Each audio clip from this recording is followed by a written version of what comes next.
And gentlemen, I'd like to call this meeting to order today for our May the 8th, 2025 board meeting. Welcome everybody here today. Anybody that's in the virtual world today, I'd like to welcome here also. First item on the agenda today is the invocation by Pastor Lee Farmer. Good evening. Good evening. Thank you for the opportunity. Let's pray together. Eternal God, we thank you for blessings, and especially thank you for the blessings of being able to live in such a wonderful community. We thank you tonight for our Board of Supervisors for their willingness to sacrifice and to serve. And we pray that they will do so with wisdom, grace, and mercy. For it's in your name I pray. Amen. Thank you. All right, Pledge of Allegiance. Mr. Fisher, would you lead us all in the Pledge of Allegiance? Yes, sir, I would. I pledge allegiance to the flag of the United States of America, and to the republic which stands one nation under God, indivisible, with liberty and justice for all. Thank you.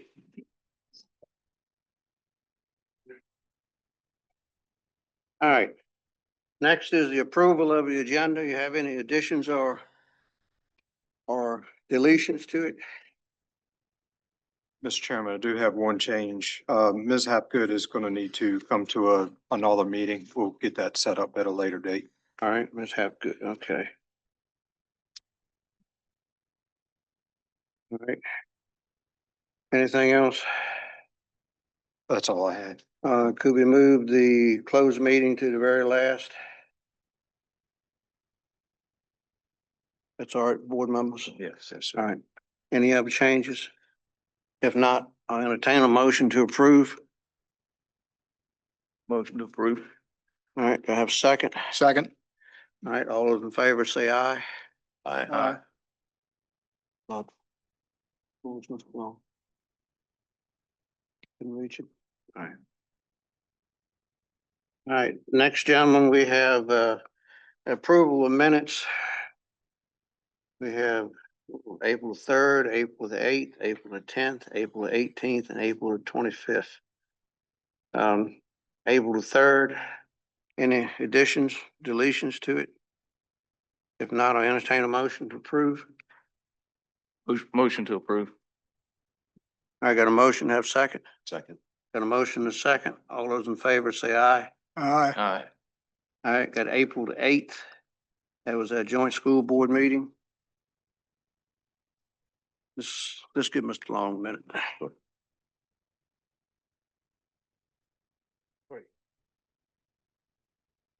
Long, good to see you, sir. Good to be here. We are on the minutes right now.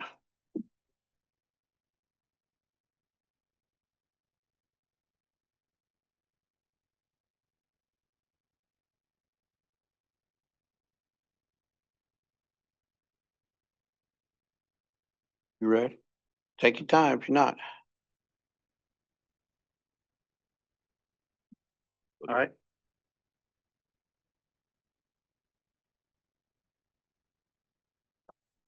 Go ahead. All right. I don't want to rush you though. All right. April the 8th, 2025. That was our joint meeting with the school board. Any corrections or additions to that? If not, I'll entertain a motion to approve. Motion to approve. All right. I have a motion. I have a second. Second. All right. All those in favor say aye. Aye. All right. April the 10th, regular board meeting. Any additions or deletions? Motion to approve. So moved. All right, I have second. Second. I got a motion second. All those in favor say aye. Aye. April the 18th, that was a joint meeting with the school board also. Any additions, corrections? If not, all those in favor say aye. I mean, Motion to approve. motion to approve, Second. I'm sorry, got ahead of myself. All right, I got a motion and a second. All those in favor say aye. Aye. All right. April the 25th was our special meeting. Any additions or corrections? If not, I'll entertain a motion to approve. So moved. Got a motion and a second. All those in favor say aye. Aye. All right, thank y'all, gentlemen. All right. Next is presentations. We have a resolution here tonight for Adult Abuse Prevention Month. Mr. Basie. Whereas there are nearly 2 million Virginians aged 60 and older, a number that will increase to 2.2 million in 2030. And whereas during fiscal year 2024, Virginia Adult Protective Services received nearly 46,000 reports of adult abuse, neglect, and exploitation, a 6% increase from the previous year. And whereas older Virginians and Virginians with disabilities may be targets for abuse, which can occur in families and communities of all social, economic, racial, and ethnic backgrounds. Whereas many programs provide vital services to older Virginians and Virginians with disabilities, including a 24-hour adult protective services hotline, an online reporting portal, crisis intervention, emergency shelter, home-based and community services, public education, and legal advocacy. And whereas the Virginia Department of Aging and Rehabilitative Services, home to the State Adult Protective Services Division, works collaboratively with state and local partners across the Commonwealth to help older Virginians and Virginians with disabilities live free of abuse, neglect, and exploitation. Now therefore be it resolved that the Northumberland County Board of Supervisors do hereby recognize May 2025 as Adult Abuse Prevention Month. All right, what's the pleasure of the board? Move that we approve. All right, got a motion to have second? Second. Got a motion second. Any other discussion? If not, all those in favor say aye. Aye. All those against? All right. Anyone here tonight to accept this award?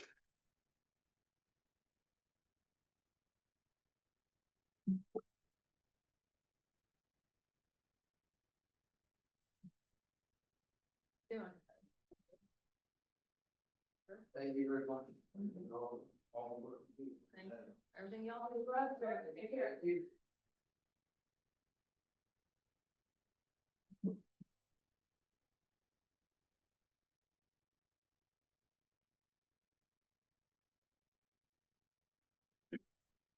Next is a proclamation for National Safe Boating Week. Mr. Basie. For over 100 million Americans, boating continues to be a popular recreational activity.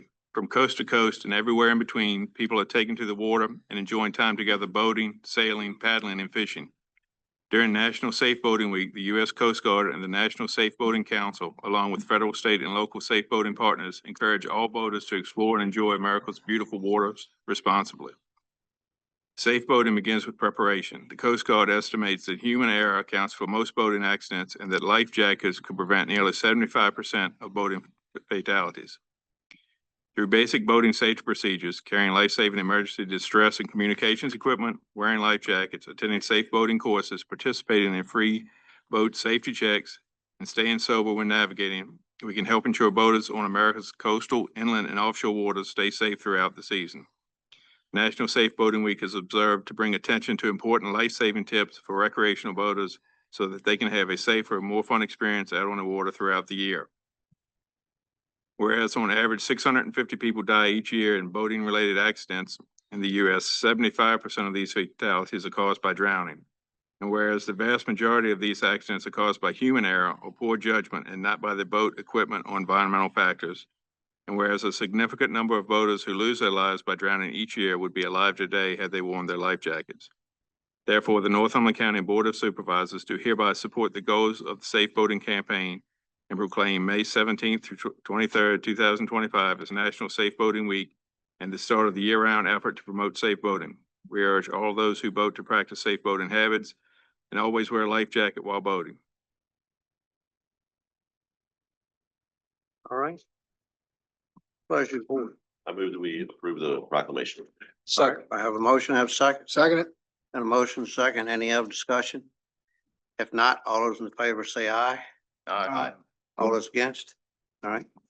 Anyone here tonight accept this?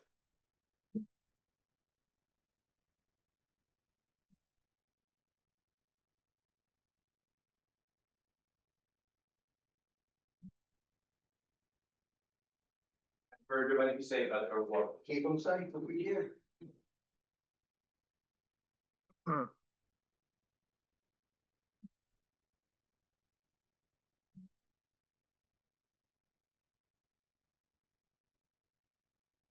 All right, next is EMS week. Mr. Vacy? Resolution from the Board of Supervisors of Northumberland County, Virginia, recognizing the important contributions made to the well-being and safety of the county's citizens by emergency services personnel and establishing the week of May 18th through May 24th, 2025 as Emergency Medical Services Week in Northumberland County. Whereas emergency medical services is a vital public service, and whereas the members of emergency medical service teams are ready to provide life-saving care to those in need 24 hours a day, 7 days a week. And whereas access to quality emergency care dramatically improves the survival and recovery rate of those who experience sudden illness or injury. And whereas emergency medical services grown to fill a gap by providing important out-of-hospital care, including preventative medicine, follow-up care, and access to telemedicine. And whereas the emergency medical services system consists of first responders, emergency medical technicians, paramedics, emergency medical dispatchers, firefighters, police officers, educators, administrators, pre-hospital nurses, emergency physicians, trained members of the public, and other out-of-hospital medical care providers. And whereas the members of the emergency medical services teams, whether career or volunteer, engage in thousands of hours of specialized training and continuing education to enhance their life-saving skills. And where it is appropriate to recognize the value and the accomplishments of emergency medical services providers by designating Emergency Medical Services Week. Now therefore be it resolved that the Board of Supervisors of Northumberland County, Virginia hereby commends all emergency services personnel who serve this county for their dedication to safety, health, and well-being of all county citizens.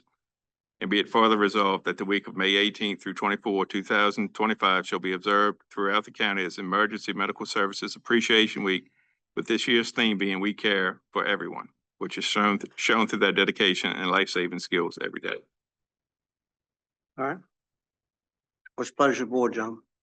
Motion to approve. Motion to approve in a second. Okay. Second. Any other discussion? If not, all those in favor say aye. All those against? All right. All right, who's here tonight?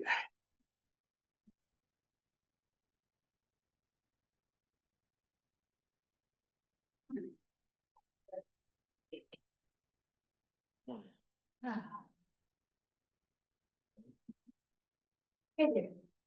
How you doing? Yes, we can.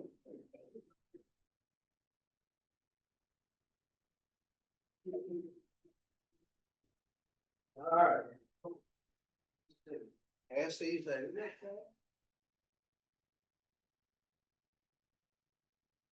I will have on call, so they I are. live in on call. Better Calvin now. All right. Hey, what, I appreciate everything that y'all do. For feeding us help here. You people go over the throat. Don't go day and night.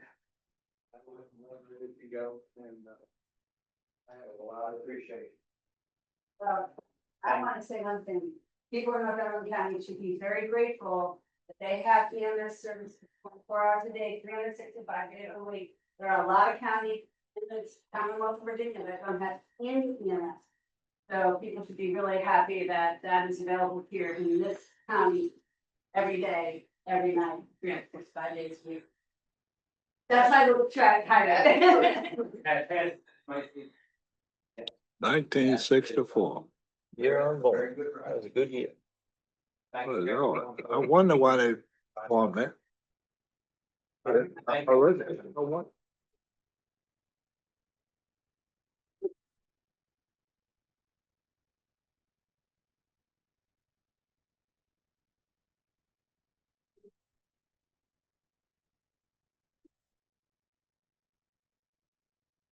All right, next is resolution Teacher Appreciation Week.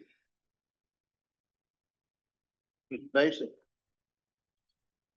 Whereas teachers mold future citizens through guidance and education, and whereas teachers encounter students of widely differing backgrounds, whereas our county's future depends upon providing quality education to all students, and whereas teachers spend countless hours preparing lessons, evaluating progress, counseling and coaching students, and performing community service. And whereas our community recognizes and supports its teachers in educating the children of this community, now therefore be it resolved that the Northumberland County Board of Supervisors proclaims May 5th through 9th, 2025 to be the Teacher Appreciation Week, and be it further resolved that the Northumberland County Board of Supervisors strongly encourages all members of our community to join by personally expressing appreciation to our teachers for their dedication and devotion to their work. All right, what's the pleasure of the board? Move that, Go ahead. I move that we approve. All right, have a motion to have second. Second. All right, got a motion second. Any other discussion? If not, all those in favor say aye. Aye. All those against? All right. Who's here tonight to accept this for the teachers? Oh, I'm surprised.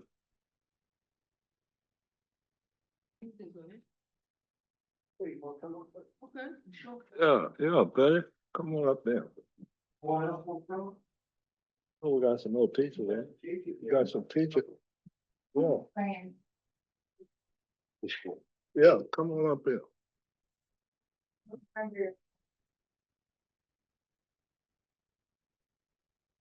Hey, Johnson. Good. No more I can, I'm surprised. No. All right. And I thank y'all very much for what y'all do, the teachers. They have a difficult job to get up. It's 7 months, that's what we want. I think it's all they hold. Thank you.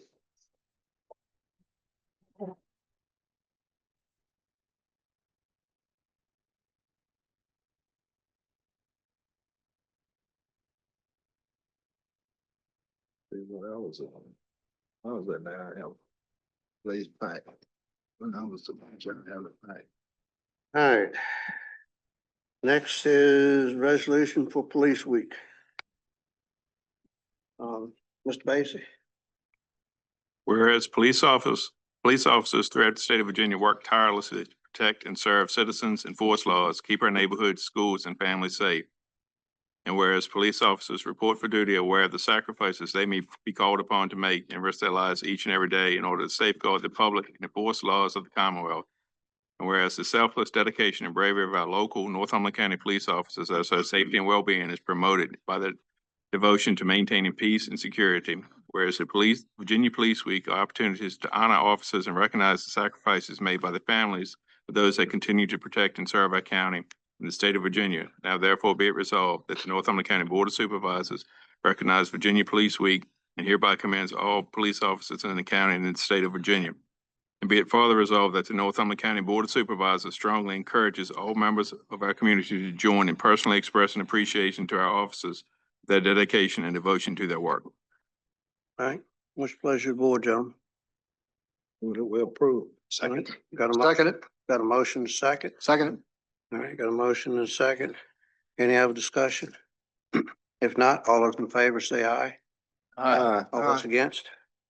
Sheriff Beecham?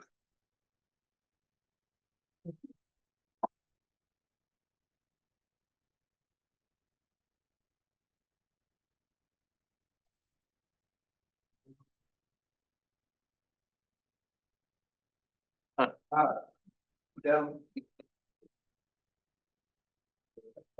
Sure thing. All right. Thank you all very much. Thank you all very much. Y'all do an excellent job. I'm glad you got you. Thank you.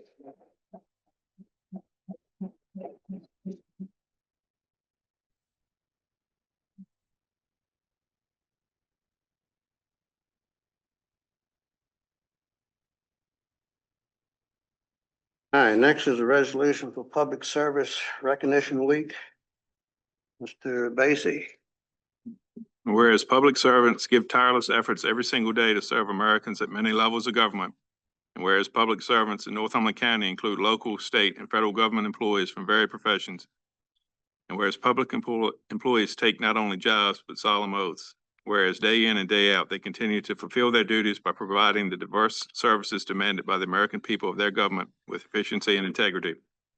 And whereas without these public servants at every level, continuity would be impossible in a democracy that regularly changes its leaders and elected officials. Now therefore be it resolved that the Northumberland County Board of Supervisors to hereby announce and proclaim to all citizens and said hereto that May 4th through 10th, 2025 is Public Service Recognition Week. All citizens are encouraged to recognize the accomplishments and contributions of government servants within Northumberland County, Virginia. All right, what's the pleasure of the board, gentlemen? Motion to approve. Motion to approve in second. Any other discussion? If not, all those in favor say aye. All those against? Let's see, I know we got a lot of public servants here, right? So who wants to come up? All four. Very well, very well.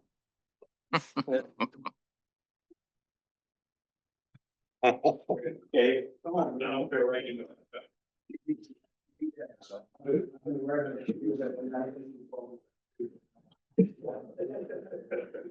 Come on now. All y'all come on. Come on. Okay. Yeah, okay, come on. No, listen to my. Oh. Call today. All right. I just want to say, I thank every one of y'all and one of them not here, all the others. Well, people don't see everything you do. So thank you for what you do. Even with the public business. So, thank y'all very much. What a now. Boy. They keep counting. They do a good job.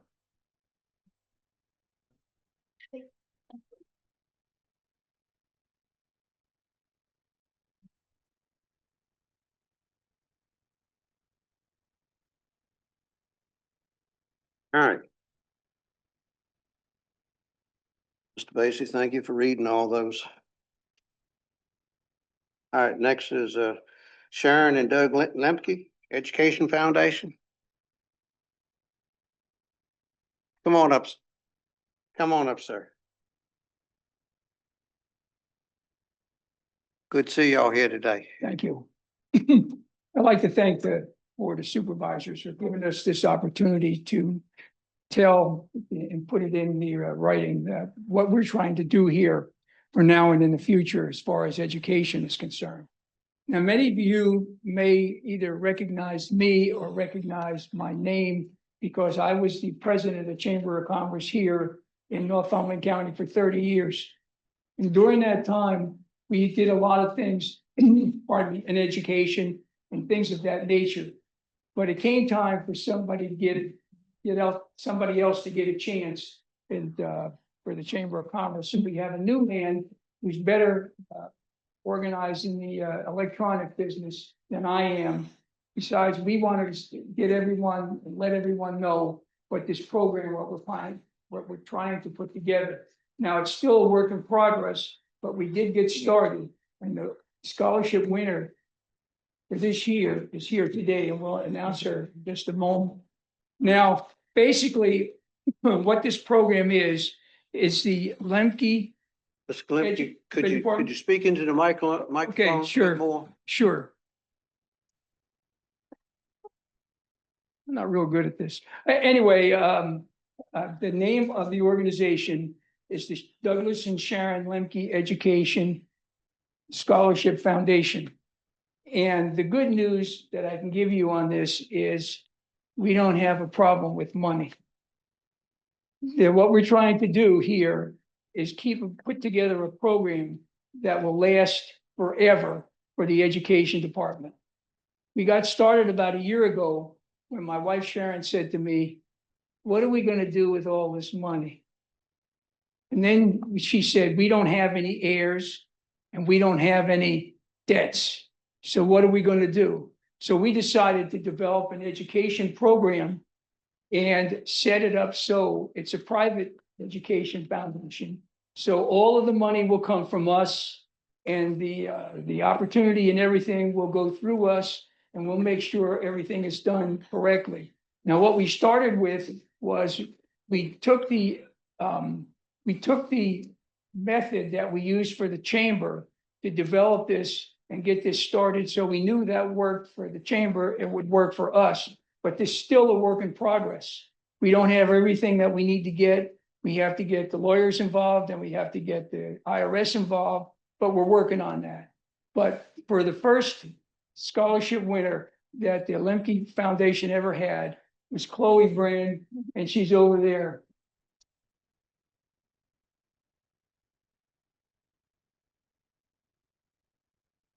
Just to let everyone know, this hopefully will grow. But right now, like I said, we're still in the trying to get things organized session.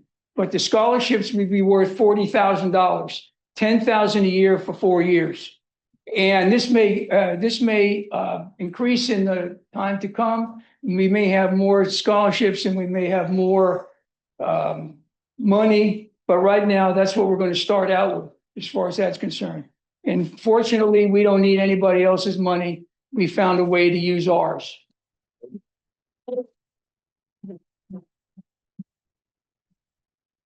And what we're going to try to do is get this to work for everybody. And one of the things that we noticed, we didn't get as good of,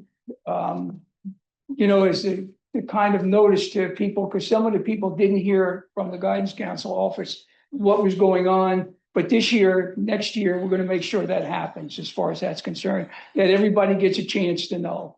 I can entertain any questions if anybody has any. Sharon, do you have anything you want to say?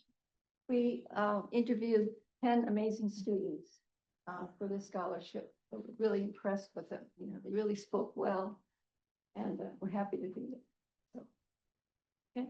Yeah, and that part's really easy. And I'll tell you something else we've done over the years, just to let you know.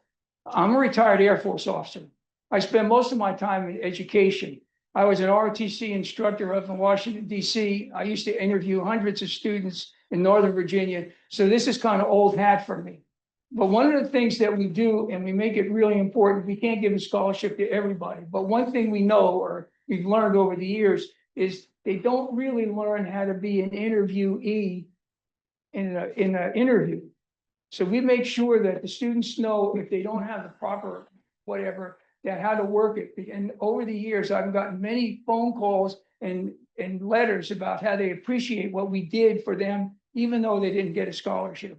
So this is something we really want to do, and we're going to make it so that the name Lemke will stick with Northumberland County. Anyway, thank you very much. Right, thank you. Any board members have any questions? So this scholarship for Northumberland County students, right? That's correct. Yeah, okay. We have a 6-page list of do's and don'ts. Call it whatever you want, just so everyone knows. The students have to live and go to Northumberland County schools. This is purely for Northumberland County. It's not for the world. It's not for anyone else. And as far as that's concerned, so that's the way that's going to work.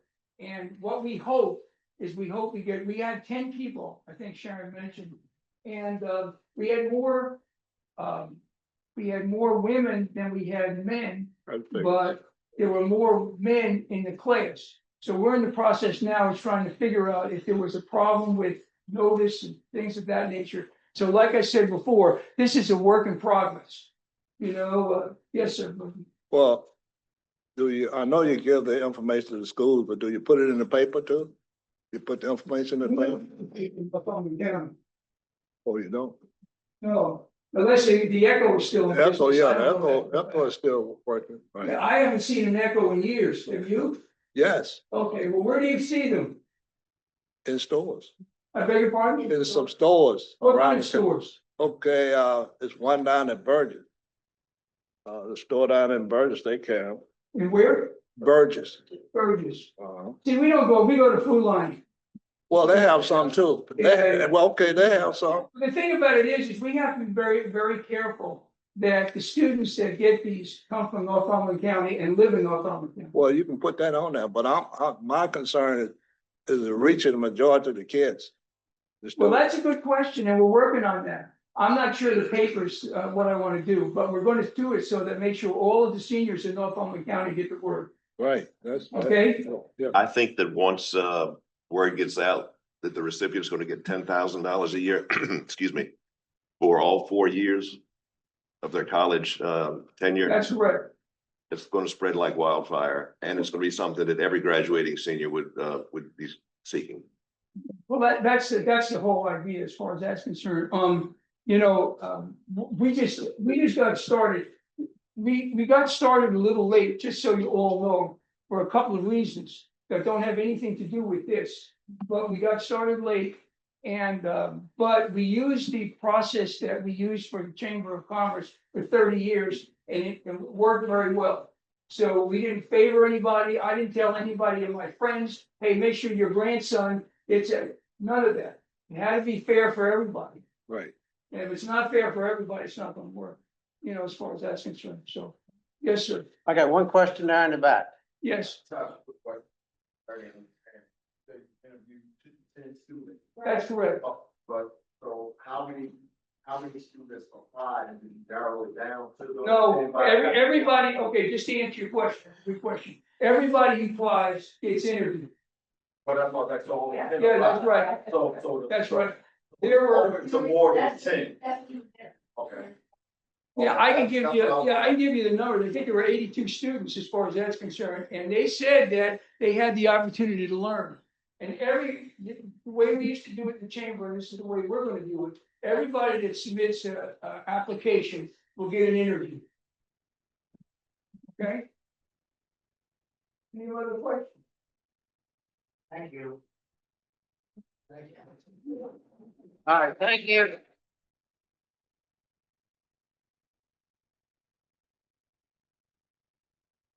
Capgood's not gonna be here. All right, let's see. Next is the update from Northumberland County Schools. Dr. Leslie?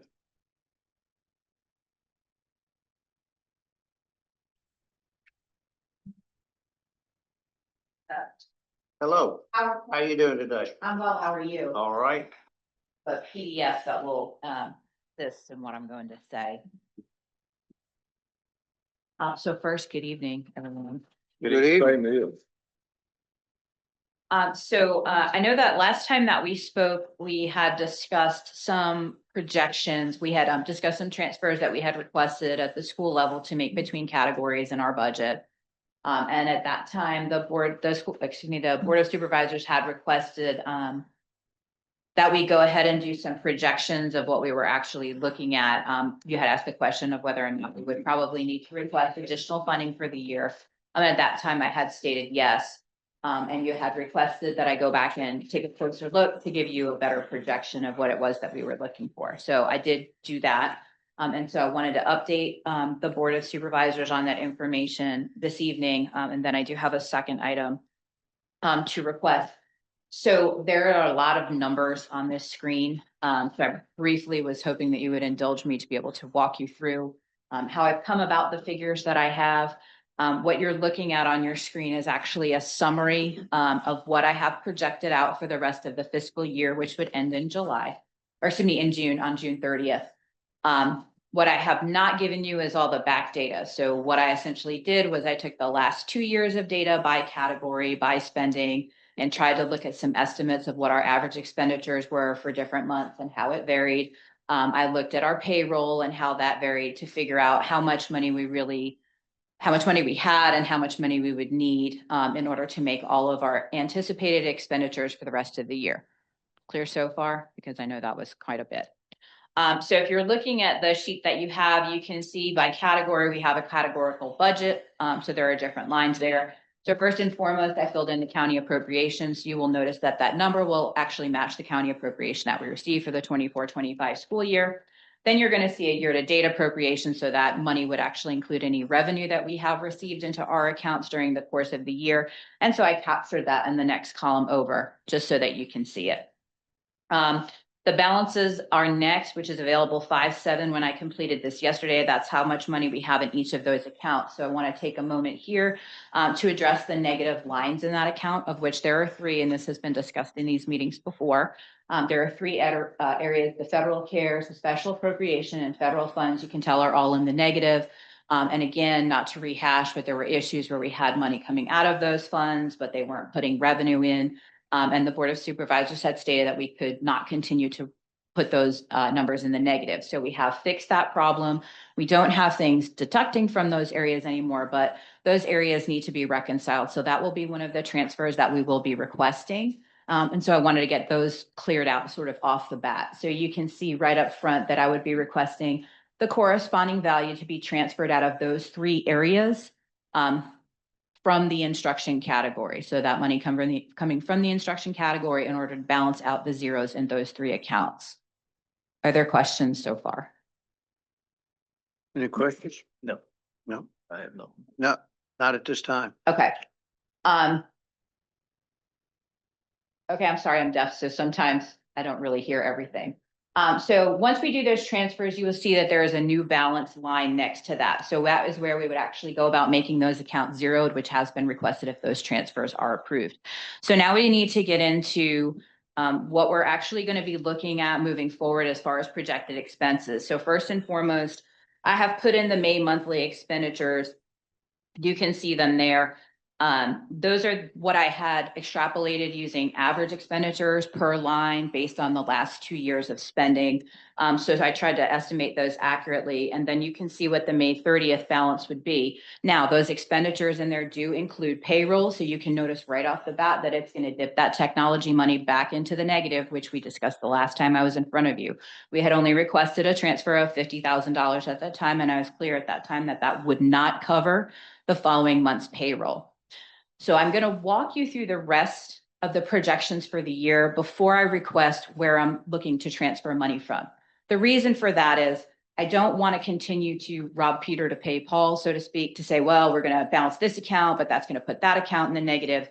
So I'd like to walk you through what the projections look like and then look at the overall projection of what we would request to transfer. Any questions so far? I'm sorry. Any questions, gentlemen? Okay, so essentially we're just going to roll along then. You'll see the June monthly expenditures are up next. You will notice off the bat that those expenditures appear to be higher than those in May. There are a couple of reasons for that. One primarily being there's about $1 million that we do a second payroll in June to balance out our 10.5 and 11-month employees.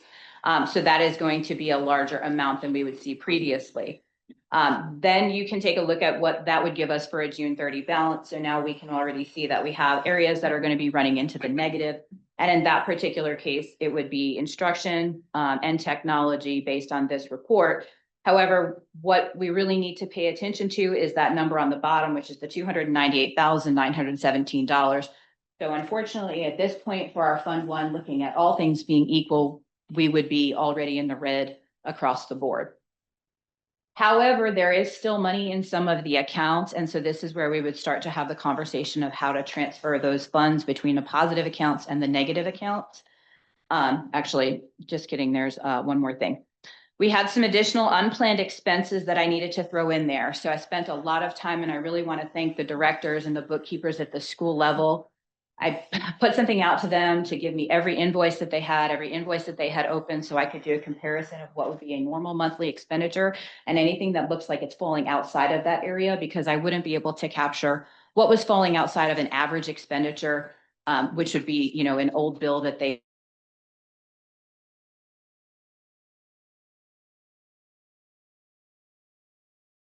found or something. I at those numbers. So with the MOE being one of that federal reconciliation, something for security at the elementary school, the IRS, et cetera.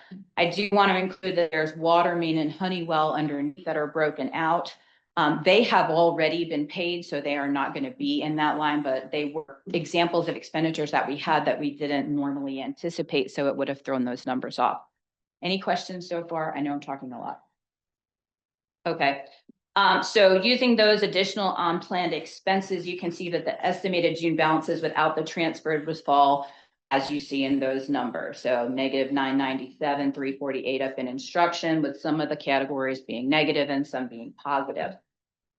Unfortunately, then we have to think about the month 13 expenditures. Month 13 expenditures would be any bills that we actually incurred in June, but we did not receive them to pay them until July, because in some industries you get some services you would be, using something until June 30th, and then they send you a bill in July, which is for your June services.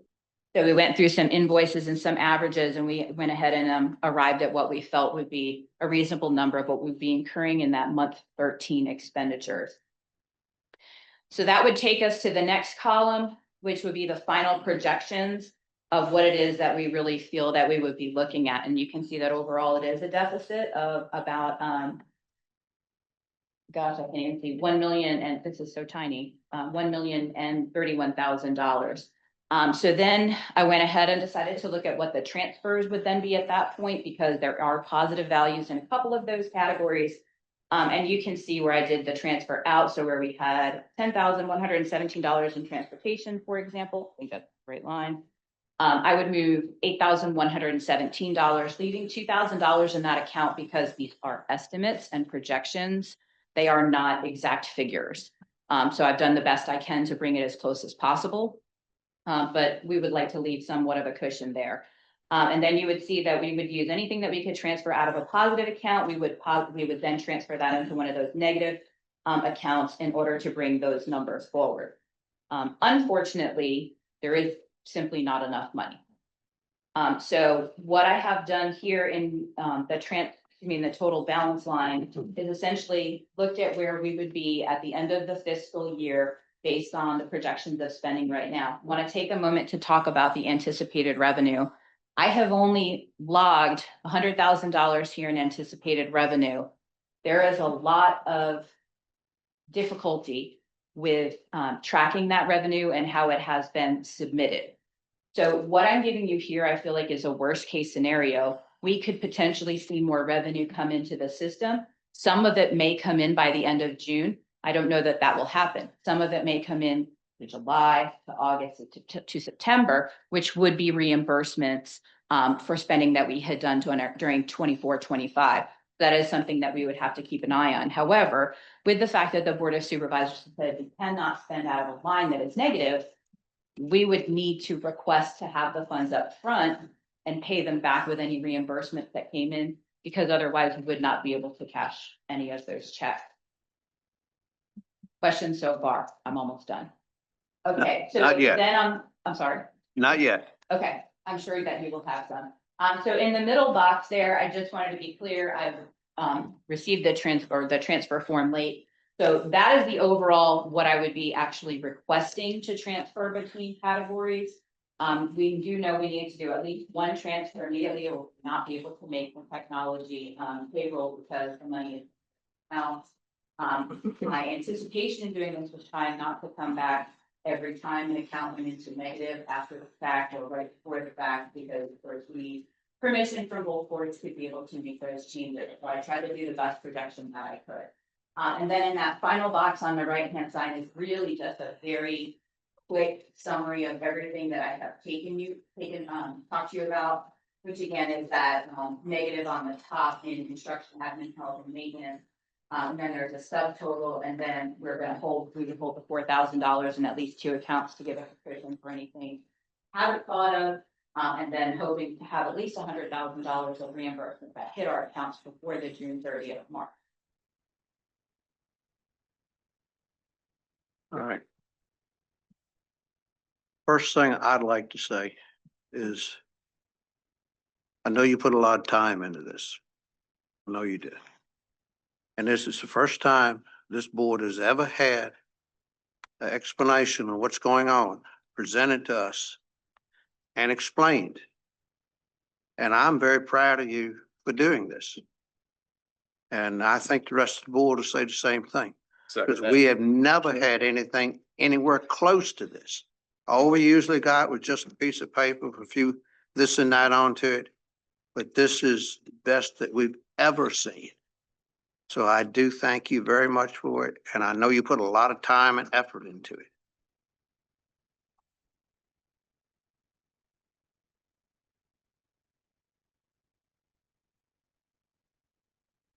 All right, board members, you have any comments or questions? It was explained so well that it answered all my questions. Yep, I just, she Dr. Leslie did a wonderful job, I'll tell you that. I've never had it done like that where you could understand it and laid out like it is. It's never been done before. All right, any board members have any questions? I do. Whoever wants to go. So in the interest of being transparent, just so you guys know, if you didn't know already, I think that our superintendent was just removed at the school board meeting prior to ours. Yep. Mhm. Yep. I also understand that you're considering leaving, and I'm wondering why.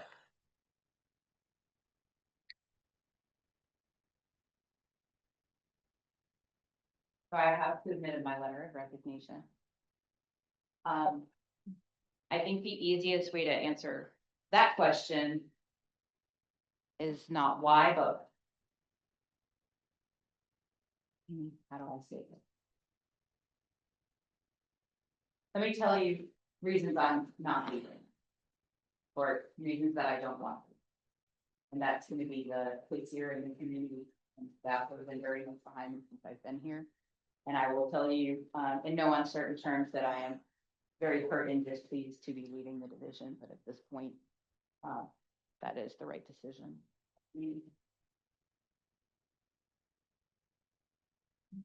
Is there any room for you to reconsider?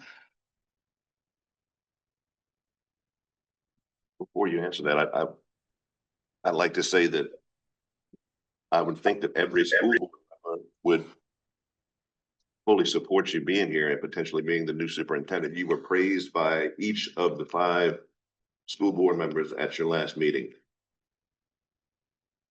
School division needs leadership terribly at this moment. And if we were to lose you, it would be icing on the cake at this point. I know one thing. this is already proof of what she was capable of doing. Yep. Right here, you're working on these finances. School board does not realize what they're losing. I agree 100%. They're losing one of the best assets they have ever had in front of them. And all I can say is, thank you for what you've done. You've been one of the most wonderful things we've ever had here. Thank you. Can I help? Yes. Based on the conversations that I've heard, the school board has failed Dr. Leslie. Let me tell you straight up. She sent emails, they fell on deaf ears. She looked for guidance, got none. The superintendent went out on FMLA, and it was 3.5 weeks before Dr. Leslie found out. I don't blame her for leaving. She's put in a no-win situation. She was not given the tools that she needs to succeed. And there's not a person in this room that knows that she could succeed here. We failed her. We took too much time, too much waiting, put it off to another day. Let's make the heat go away and maybe we can, just move on from this. That's not how you run. We're all elected officials. And quite honestly, the only person that I've had talk anything about the students was Dr. Leslie. If you think the briefing you got tonight was thorough, you should see the emails that she briefs the board. I try to respond, but I'm a 2 o'clock in the morning. If you know me, I'm a 2 o'clock in the morning guy, and I don't want to get people angry, but I do respond to the email. I've tried. but there were 5 people on this board. 3 people came together tonight and decided that it was time to move in a different direction. We did not accept Dr. Leslie's resignation tonight. We did not vote on it. So I employ every person in Northumberland County to get on the computer and express how much we need Dr. Leslie in this district. And I don't care if we pay her $10 million, she would be worth every single penny. Because she would save us that in 10 years. You've seen how she's done the budget. You've seen how she's prepared the budget. We're so dysfunctional on the school board that we couldn't even pass the budget tonight. We have to put it off until Monday. And what does that mean? And I brought it up. It means that now it may be another month before you guys get it. The budget's done. Why couldn't we vote it on it tonight? So, I mean, I don't have much more to say. I don't blame her for leaving. Obviously, she's upset. She's upset because she does not want to go. She's found a home here. And we need to step up as a community and convince her to stay. Every single person in this county needs to convince her to stay. Best thing since sliced bread that's happened to this county. And we can't afford to let her go. Charlie, you want to say anything? And we have not, as board, accepted rules. She is not leaving yet. Well,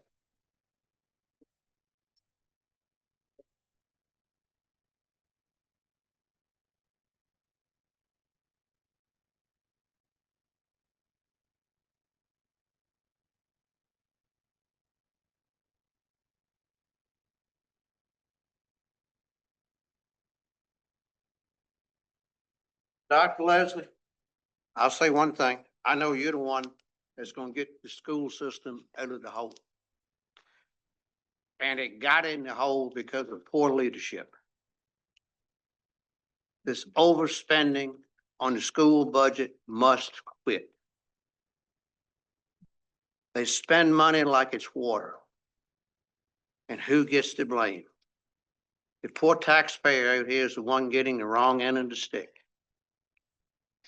We just cannot have this happening any longer. There must be change.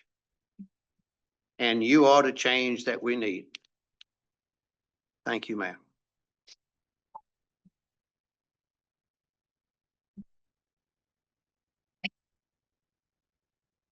I apologize.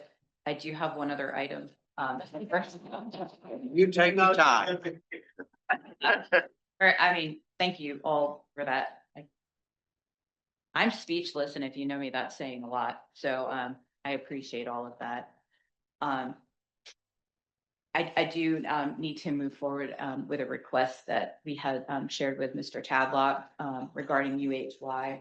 And when we spoke with the school board earlier, I don't know if you have it. It may not be on the agenda, or they may not have it. They have it. We had it under our closed meeting item for discussion. Okay. Well, having met with the school board previous to this meeting, we were requesting permission to move forward with employing UHY as soon as possible to assist us with the finances. I do want to be clear following that up, because that was requested just an hour ago. That is not included with what the projections that I have prepared.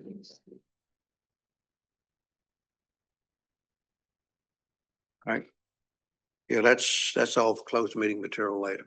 Okay. Anything else, Dr. Leslie? I think that's it.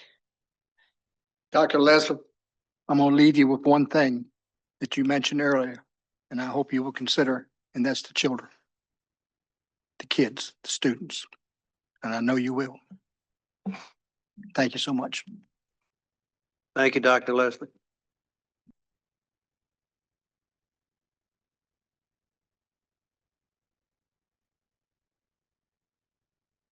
All right, next is update from Virginia Department of Transportation. Mr. Beal? Hey, good evening. Good evening, sir. How you doing tonight? I'm doing well. Good to see you here.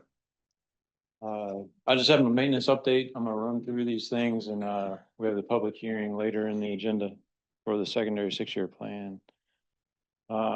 We've been completing pothole and surface treatment patching on, various routes throughout the county. Ditch cleaning on multiple routes, Knights Run, Mob Neck, Harding Road, Apple Grove, Prentice Creek, Ditchley, Bluff Point, Waverly, Brickyard, Candy Point, and Fountain Gate Road. I've been grading gravel roads, Bunker Hill, Gilliam's, and Cross Hills. We got all of our snow removal equipment back from our contractors. We appreciate them. We're going through that and getting it ready for next season. We did get to attend or host or help a pre-K event at the elementary school. I've had a truck with delegate Hillary Pugh Kent read a book about Larry the Litter Bug, and we got to teach those kids about the importance of not being a litter bug. So we had a good day out there. It was it's always fun to get to spend some time with the kids. On the agenda, we have ditch cleaning, Sherwood Forest subdivision on Monday Point Road, Flood Point, Lake Landing, Bluff Point, Logan Lodge, and Cobb's Hall. We still have some pipe replacements to do. We've got some additional surface treatment patching we're going to do countywide. We'll keep up with work orders and incidents, and we have some shoulder repairs to do on Walnut Point and Cone Stage. The plant mix schedule on the resurfacing schedule, really don't anticipate that to get underway till maybe late June or July. The Cape Seal, if you remember, the Cape Seal is 2 steps. They come in with the surface treatment, let that cure, and then come back. First step is complete. Still waiting on the second step to be finished. The surface treatment, had that is under construction, but I understand they finished today. So the surface treatment schedule, all those routes are complete. And the scour repair on Bushmill Creek, that is complete, and that road is open. 601 is open now as well. Do you all have any maintenance items for me or questions? Gentlemen, you have anything, Mr. Beal? Well, check the ditches on Light Street for me.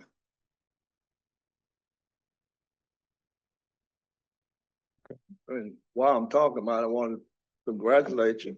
I've been on you about the Norris Bridge. And from my understanding, they're gonna start working on it 2 years earlier than planned.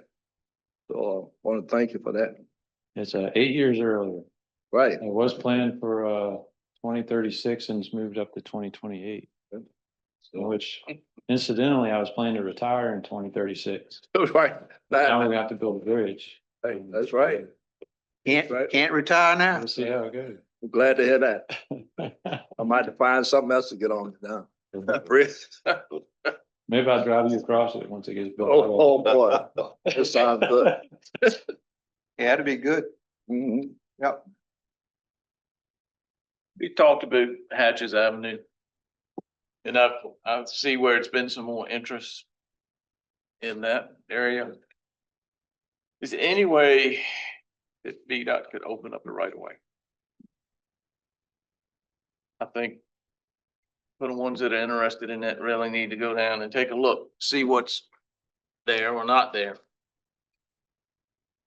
But to do that, they're gonna have to get the right of way opened up. Are you asking for a 30-foot wide path down the right of way? I would not do that, but just be able to maybe walk down it on, To 10 feet? yeah. Cause I don't know if you get down in there, you could get a vehicle back out. I don't wanna set somebody up. But they get stuck or tear the vehicle up. Okay. You finished. Anything else? No, thank you. One other thing, Route 609, right on the corner of 609. A water stands. I don't know what the problem is.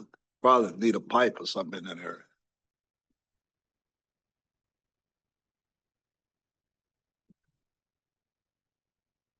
So,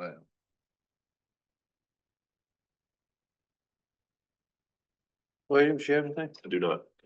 Mr. Fisher? No.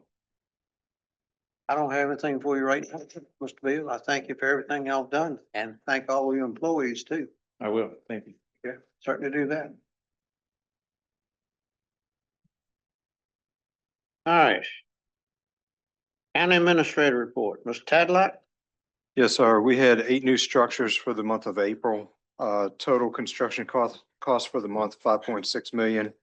Total construction cost year to date is 21.1 million, which is approximately 2.6 million above this time last year. We have several supplemental appropriations. The first one is for the ball games worked by deputies. Budget code 3102-1006 in the amount of $805. All right, gentlemen, what's the pleasure of the board? This money coming in from the school, correct? That's coming from school to the county. Motion to approve. Second. All right, got a motion and a second. Any other discussion? If not, all those in favor say aye. Aye. All those against? All right, motion passes. Next one I have is for the insurance reimbursement for the sheriff's office, 3102-3012 in the amount of $1,754.16. All right, what's the pleasure of the board? Motion to approve. I got a motion and a second. Any other discussion? If not, all those in favor say aye. Aye. Aye. Aye. All those against? All right, motion passes. Next item we have is the state reimbursement for the CSA services for the month of March. And that's going to 5302-6002 in the amount of $15,901.75. All right, what's the pleasure of the board? Got a motion to approve to have a second? Second. Motion is second. Any other discussion? If not, all those in favor say aye. Aye. All those against? Next item we have is the transfer from the CIP fund to 9103-7014 in the amount of $185,000. And this is for the roof replacement that has just been completed. All right, Motion to approve. Second. got a motion and a second. Any other discussion? Not, all those in favor say aye. Aye. All those against? All right, motion passes. I also want to ask the board to authorize a check to be written in the amount of $156,227.02 related to this matter because it's going to need to be paid prior to the next check register. All right, So what are you asking of us? To, if we can do a handwritten check versus that being voted on at the next board meeting due to the timing of the invoice. I'll move to approve. Second. all right, got a motion and a second. Any other discussion? If not, all those in favor say aye. Aye. All those against? All right, Next item I have is for the treasurer for 1213-5201. This is regarding reimbursements from DMV and sanitary district postage in the amount of $1,901.68. Motion to approve. all right, got a motion, have a second. All right. Motion second. Any other discussion? If not, all those in favor say aye. Aye. All those against? All right, motion passes. We have received more opioid funding. Go to budget code 47-5102-3200 in the amount of $1,928.71. What's your pleasure of the board? I move to approve. Got a motion, have a second? Second. Got a motion and a second. Any other discussion? If not, all those in favor say aye. Aye. All those against? Motion passes. Great. Next item we have is the supplemental appropriation for the extension office HVAC system to 4302-3004 in the amount of $16,400. This item was approved by the Board of Supervisors on 4/10/2025. And similar to the roof, we would be asking for the board to consider in a separate motion, check to be written for $11,480. That's the deposit in order to get the project moving. All right, well, let us get this, if you want to get the appropriation first. Yes, sir. All right, what's the pleasure of the board? Move it, we approve. All right, we got a motion to have second. Second. All right, any other discussion? If not, all those in favor say aye.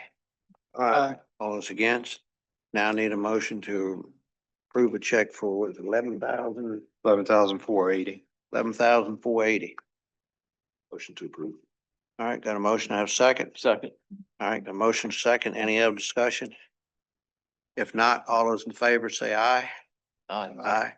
All those against? All right, go ahead, Mr. Tadlock. All right, the next item I have is related to emergency services, and this is for some additional equipment related to the Life Pack.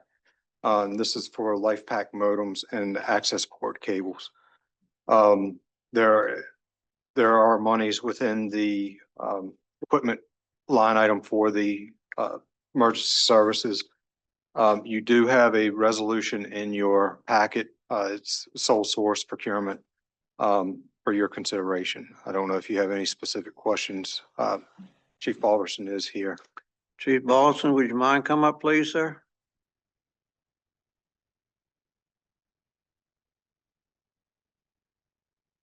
So you got a Life Pack access port cable and a Life Pack modem. Yes, sir. I see here you got what, 3 and 3. Yes, sir. If you remember in December, you all approved us to move forward with the life packs. And we purchased 3 of those in January and with putting them in service in February.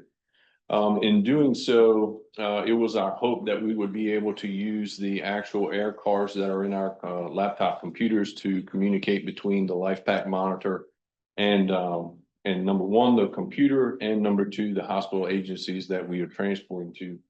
In working through with Assistant Chief Harding and the IT department, we are not able to make that link between the LifePack 35 and the laptop computer work the way that it needs to work. Therefore, we had to move to the modems. On a side note, we did have the modems on the LifePack 15s previously. We were hoping to move to a different route, but we are unable to do so. That's why I'm requesting these modems to be able to transfer that information.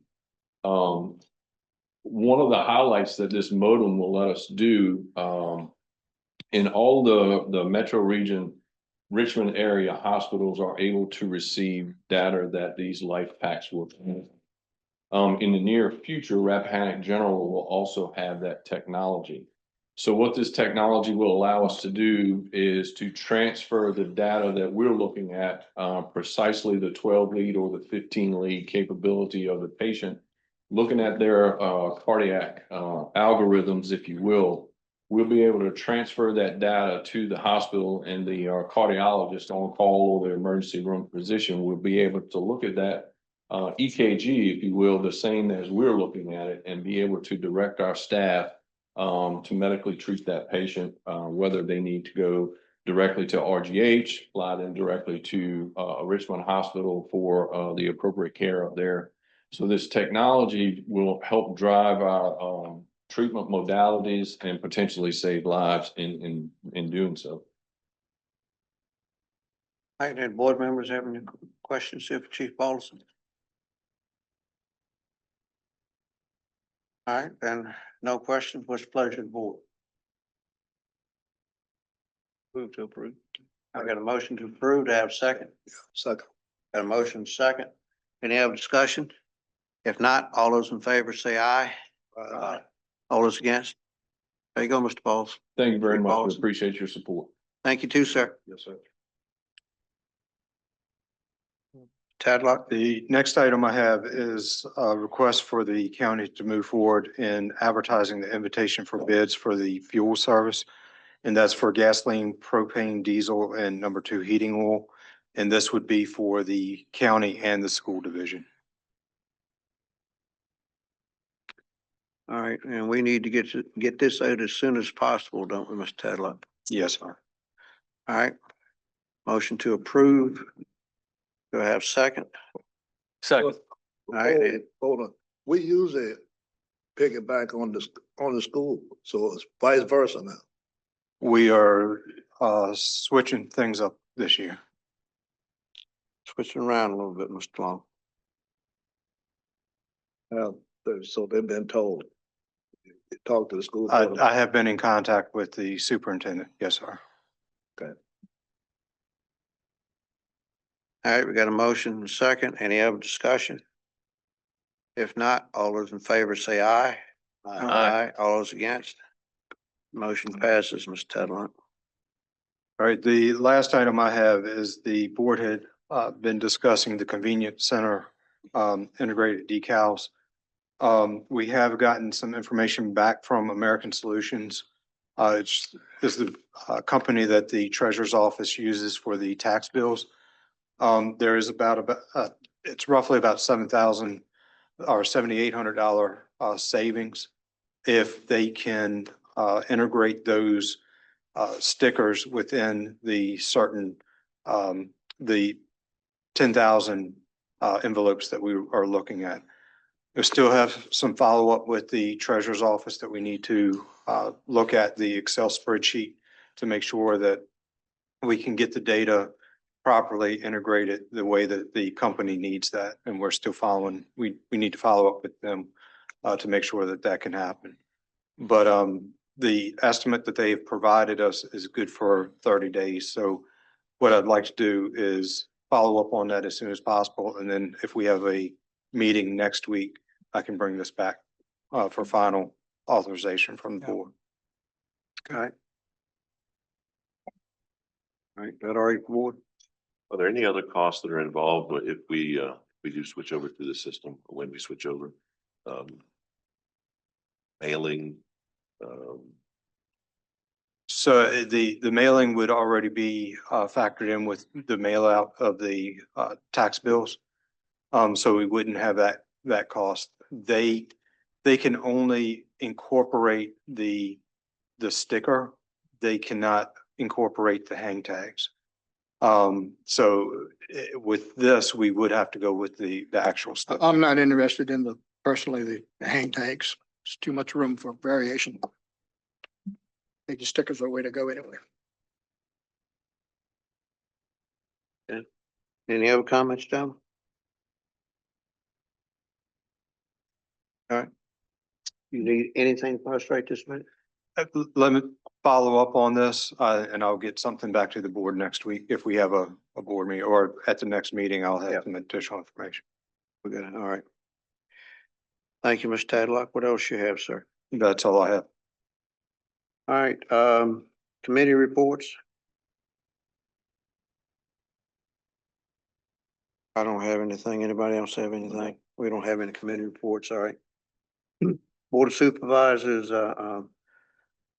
items, all right, we have approval of check register. Hope you all had time to review that Yes, and look how it's growing each month. move that we approve. All right, got a motion to approve. Do I have a second?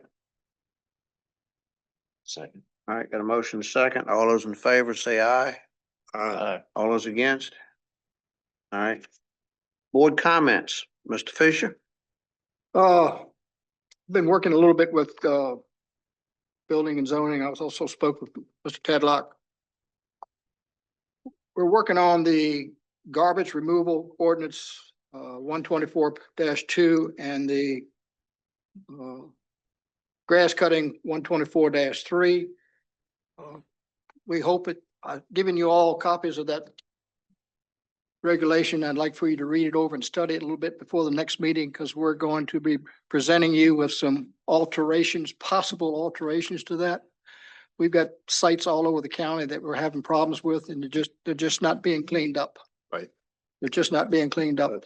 And I'd like for you to read this over and study it a little bit, and we're going to present you with some ideas that you can hash over and maybe put some teeth in this thing that is good for the county and good for the citizens too, and fair to everybody. So I'm asking you just to look over it, and we'll bring you some more presentation at the next meeting. I have some. So we have, sir. All right, Mr. Brand? I'd like to see some mulching done and sidewalks cleaned up around the county complex.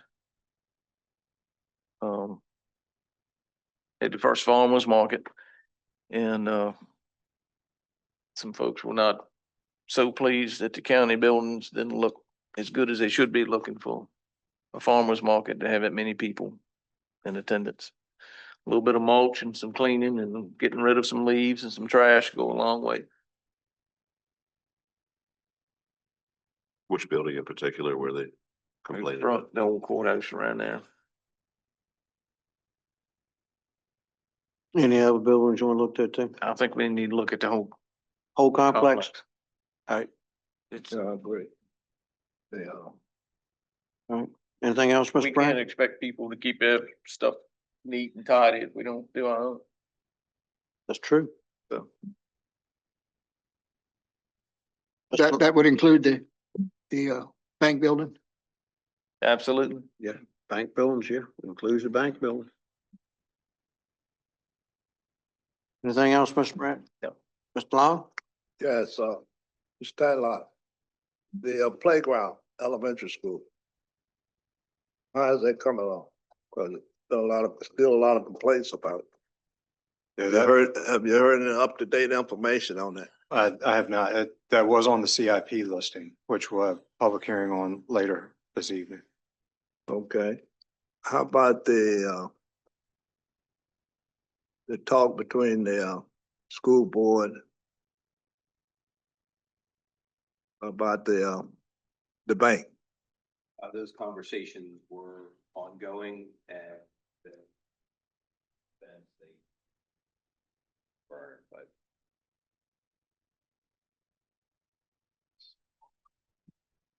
Okay. How about the old school board office up there, Mister?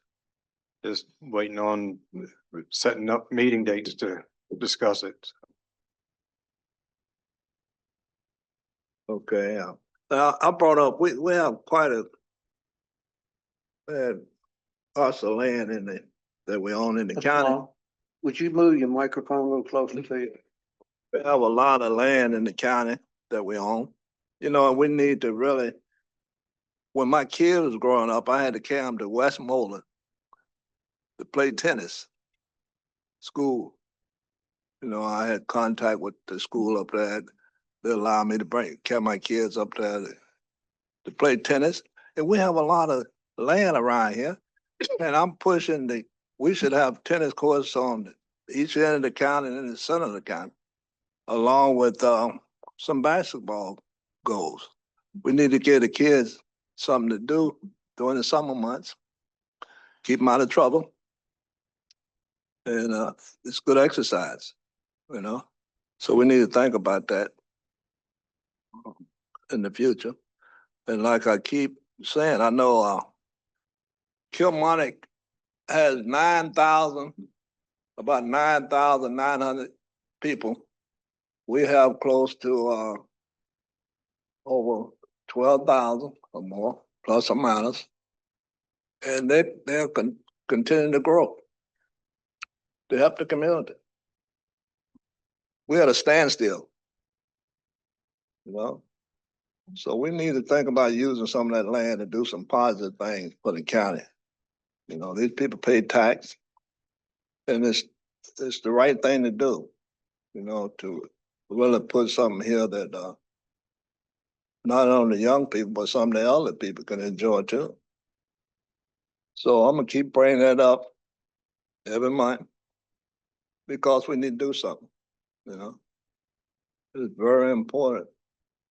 I know we had a boy, I had to push him to get a food line, and we finally got that in Northumberland. So, you know, we're supposed to be the county that other counties follow because we were the first county in the northern, if you check your history. And so we need to really think about getting the public something to enjoy in some way, you know? And stop putting these things on a hold back. Okay, that's all I have. All right, Mr. Williams. I don't have anything. All right. I don't What have- was that?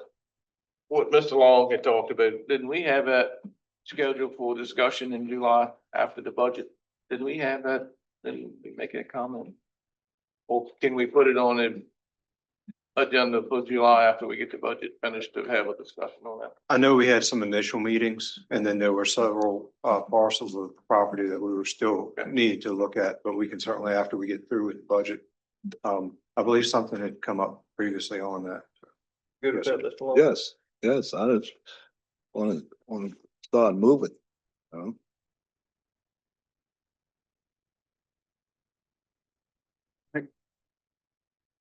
Gentlemen, y'all want to break before public comments? That sounds good. Or hear public comments first? No, a break. Break. All right, let's take a 10-minute recess here.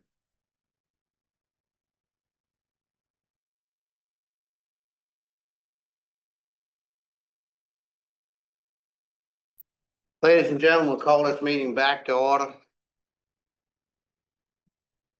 First item we have would be public comment. I only have one person signed up tonight, and that's Reverend Dr. Tyrone Williams. Oh, Tyrone Williams. All right, I'm sorry. I'm sorry. I'm sorry. It's kind of.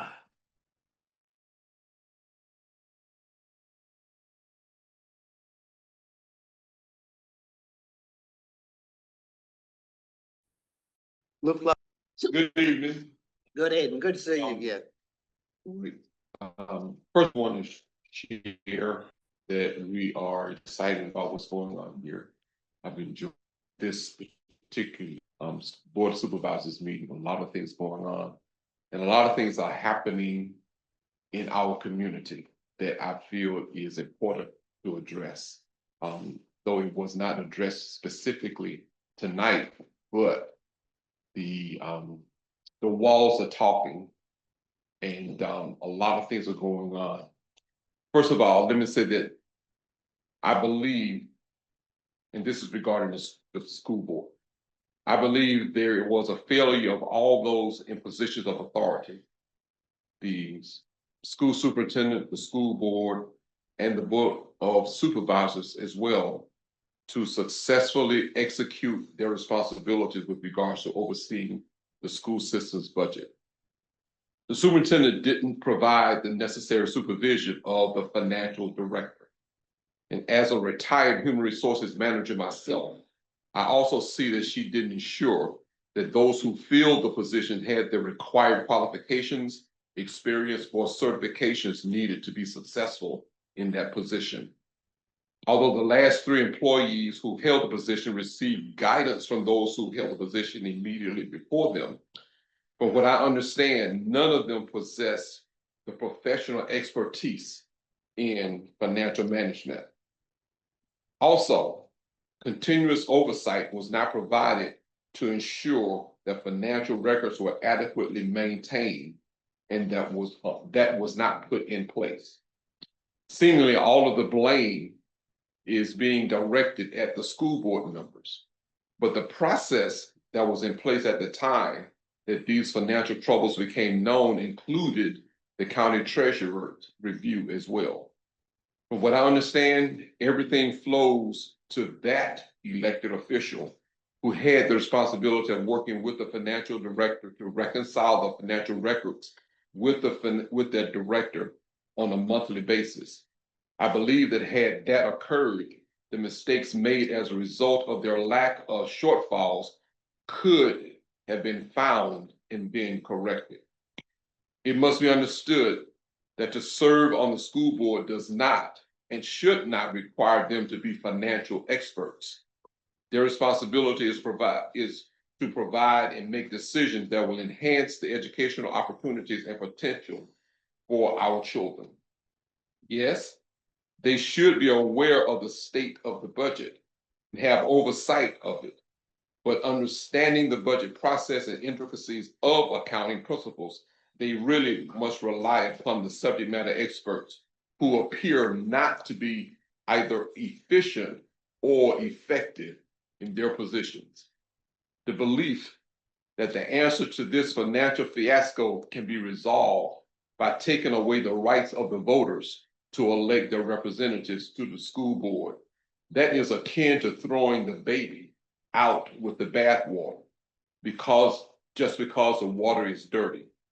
Though the baby has done nothing wrong, by relying upon the one responsible for bathing him or her. In other words, we're blaming the wrong people. We need to ensure that without fail, the reconciliation process happens monthly as required. I also suggest that we focus on finding out what happened with the budget, then find someone or some entity, such as a special assistant to the school board, to advise the board. There should have been a scheduled audit of the budget to ensure that the financial staff and county treasurer are managing the resources appropriately. Now, I realize that there's supposed to be a separation of church and state. However, y'all know I'm a preacher. So I would venture to say that the majority of us here also believe in God, and in many cases allow our faith and trust in God to guide and inform our decisions. Having said that, the Bible has much to say about problem solving. The guidance in Proverbs 18:13 cautions us against making decisions before fully understanding the situation. The Bible also provides an approach of which I believe would benefit us all.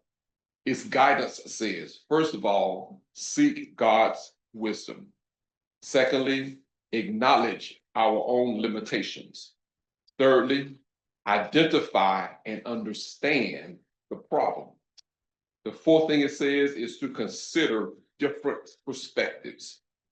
The fifth thing, seek resolution, not through anger or an accusatory demeanor. 6, face the problem with joy and perseverance. And 7, pray and seek God's help.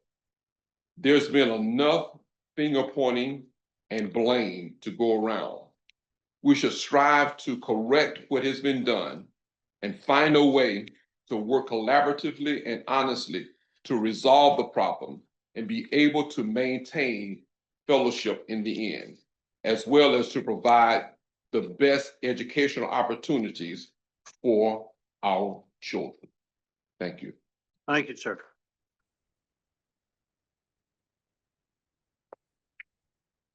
All right, I have no one else on the sign-up sheet. Would anyone else like to speak? Anyone else like to speak tonight? Yes, I would like to speak. This is Dr. Crockett of Eastville, Virginia. Yes? Yes, I would like to speak. Thank you, board. I think you all have did an extraordinary job on tonight. I really enjoyed this meeting. I do want to commemorate Dr. Leslie for the wonderful, wonderful job that she did to try to resolve some of these issues that have really affected our county. She has done excellent in trying to basically gather all this information without pointing fingers at anyone. She just did what she had to do, basically to help resolve what has occurred. And if we lose her, as you have already stated, you'll be losing a jewel to this county. This is a hard decision. I know it is for her to make. However, we still need to encourage her if we can to take on this position because she knows her job very well. I'm very, very impressed. I was very impressed at the last couple of meetings that I did attend in person, how she was able to gather that information, to bring it back to you all, to explain to the county, to the citizens that are listening so that we can basically work together. As Dr. Tyrone has indicated, to help each other resolve these problems. And I just want to say again, thank you, Dr. Leslie, for the wonderful, wonderful, extraordinary, and phenomenal job you have accomplished to help resolve these problems. Thank you, board, for hearing me on tonight. You all have a blessed night. Thank you, ma'am. Anyone else like to speak? Would anyone else like to speak tonight?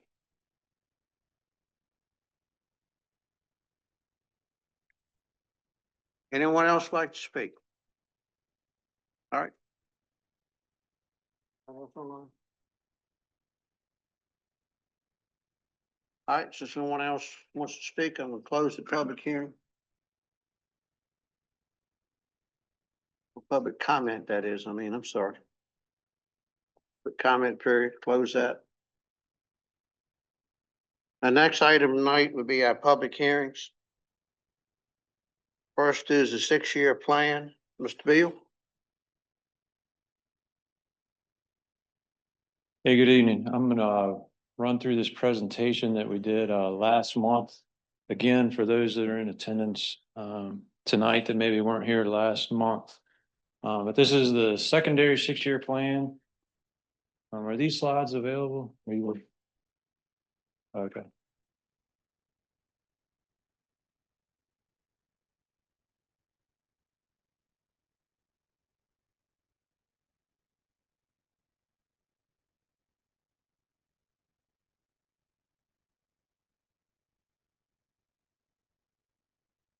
Thank you. It's a secondary 6-year plan. It covers fiscal years 2026 through 2031. The fiscal year 26 starts in July of 25. We call it the secondary 6-year plan because the highway system is divided into primary routes and secondary routes. And the projects that could be put into this plan are only on the secondary routes. The secondary routes are identified by the route numbers. Route number 600 and above are secondary routes. So the funding in the secondary 6-year plan comes from 2 different sources, telefees and the district grant for unpaved roads. Telefees can be used for pretty much anything in the secondary system. The district grant for unpaved roads can only be spent on existing state maintained gravel roads to hard surface them. We call that the rural rustic program. Tonight, after public comment, I will ask you to adopt the plan either as presented or as amended. And however you all decide to amend it. And once that's done, I'll sign off on the cover sheet as well as the county administrator.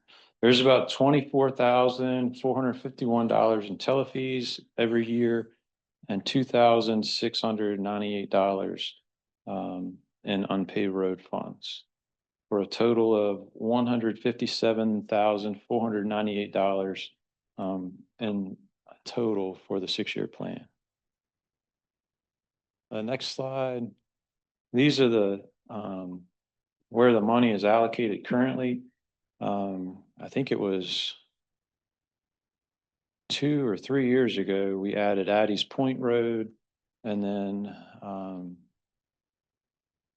late last year, I think it was, we had a conversation with the board to hold off on doing that project, and that the board may reconsider and take that road off of the secondary 6-year plan due to a citizen who owned most of the property around the road. He desired for that not to be hard surfaced, and eventually was going to ask the board to abandon that since there was no real public benefit to that road anymore after he owned all the property around it. So my anticipation is that you'll remove Addie's Point from the secondary 6-year plan tonight. The remainder of the funds are in the countywide for engineering and surveying, and that's where we park the funds until you tell me what you want me to do with them. So we need to add a project, something that we can work towards. The next slide is a little bit about the rural rustic program. Traditionally, at least since I've been involved, the board has used one of these existing state maintained gravel roads. Go to the next slide, please. There you go. One of the existing state maintained gravel roads to hard surface that. In order to be eligible for that program, it has to be an unpaved road already within the secondary system. It can't carry more than 1,500 vehicles per day. It does have to be a priority line item in the approved secondary 6-year plan, like you saw Addie's point was. It should only be for predominantly local traffic. So if you were aware of a project, a rezoning, a development that was occur on one of your gravel roads, the rural rustic program may not be an appropriate way to improve it. And it has to have sufficient roadway drainage that only minor improvements are needed. The next slide is a list of all your existing state maintained gravel roads. And you can see Addie's point is highlighted because when the traffic count was taken, and I don't know exactly where the count was taken, but I don't think it was taken on the gravel portion of 696 because they wouldn't have gotten 50 vehicles per day. They probably would have gotten 0 vehicles a day. But you receive funding based on this formula. You receive funding in the unpaved road funds based on the roads that you have with more than 50 vehicles per day. So that's why that funding is so low, is because you're only getting it for 0.4 of a mile. But there are a little over 9 miles of unpaved roads within the system, and you can use telefees on any of those, as well as any other project that you see fit. So with that, I'll stop and see if you have any questions for me before we go to public comment. All right, board members have any questions, Mr. Bill? Addie's Point and Addie's Creek, 2 different roads. I'm sorry, no, it's the same road. I may have used that. Okay. Yeah, that's a typo. Okay, and that's joining the Tribble property? Yes. Okay. Yeah, sorry for the confusion there. Yeah. All right, any other questions? If not, Mr. Bill, I'll open the public hearing here and we can get you back. All right, I'll open the public hearing now. First one I have on the sign-up sheet is Gary Woodford. Good evening. Thank you for the opportunity to speak with you tonight. So my name's, for the record, my name's Gary Woodford. I live at 210 Forest Green Road in Reedville, Virginia. And I'm here tonight to speak on behalf of the residents in Forest Green, as well as the ones on Forest Haven Lane that use the road section we're going to be talking about. May I ask our residents to stand up who came tonight? Yes. We've got some people who came to support, and not quite as many as last month, but thank you. Now, Mr. Woodford, this has to pertain to the 6-year plan now. Yes. Yeah. So what we're doing is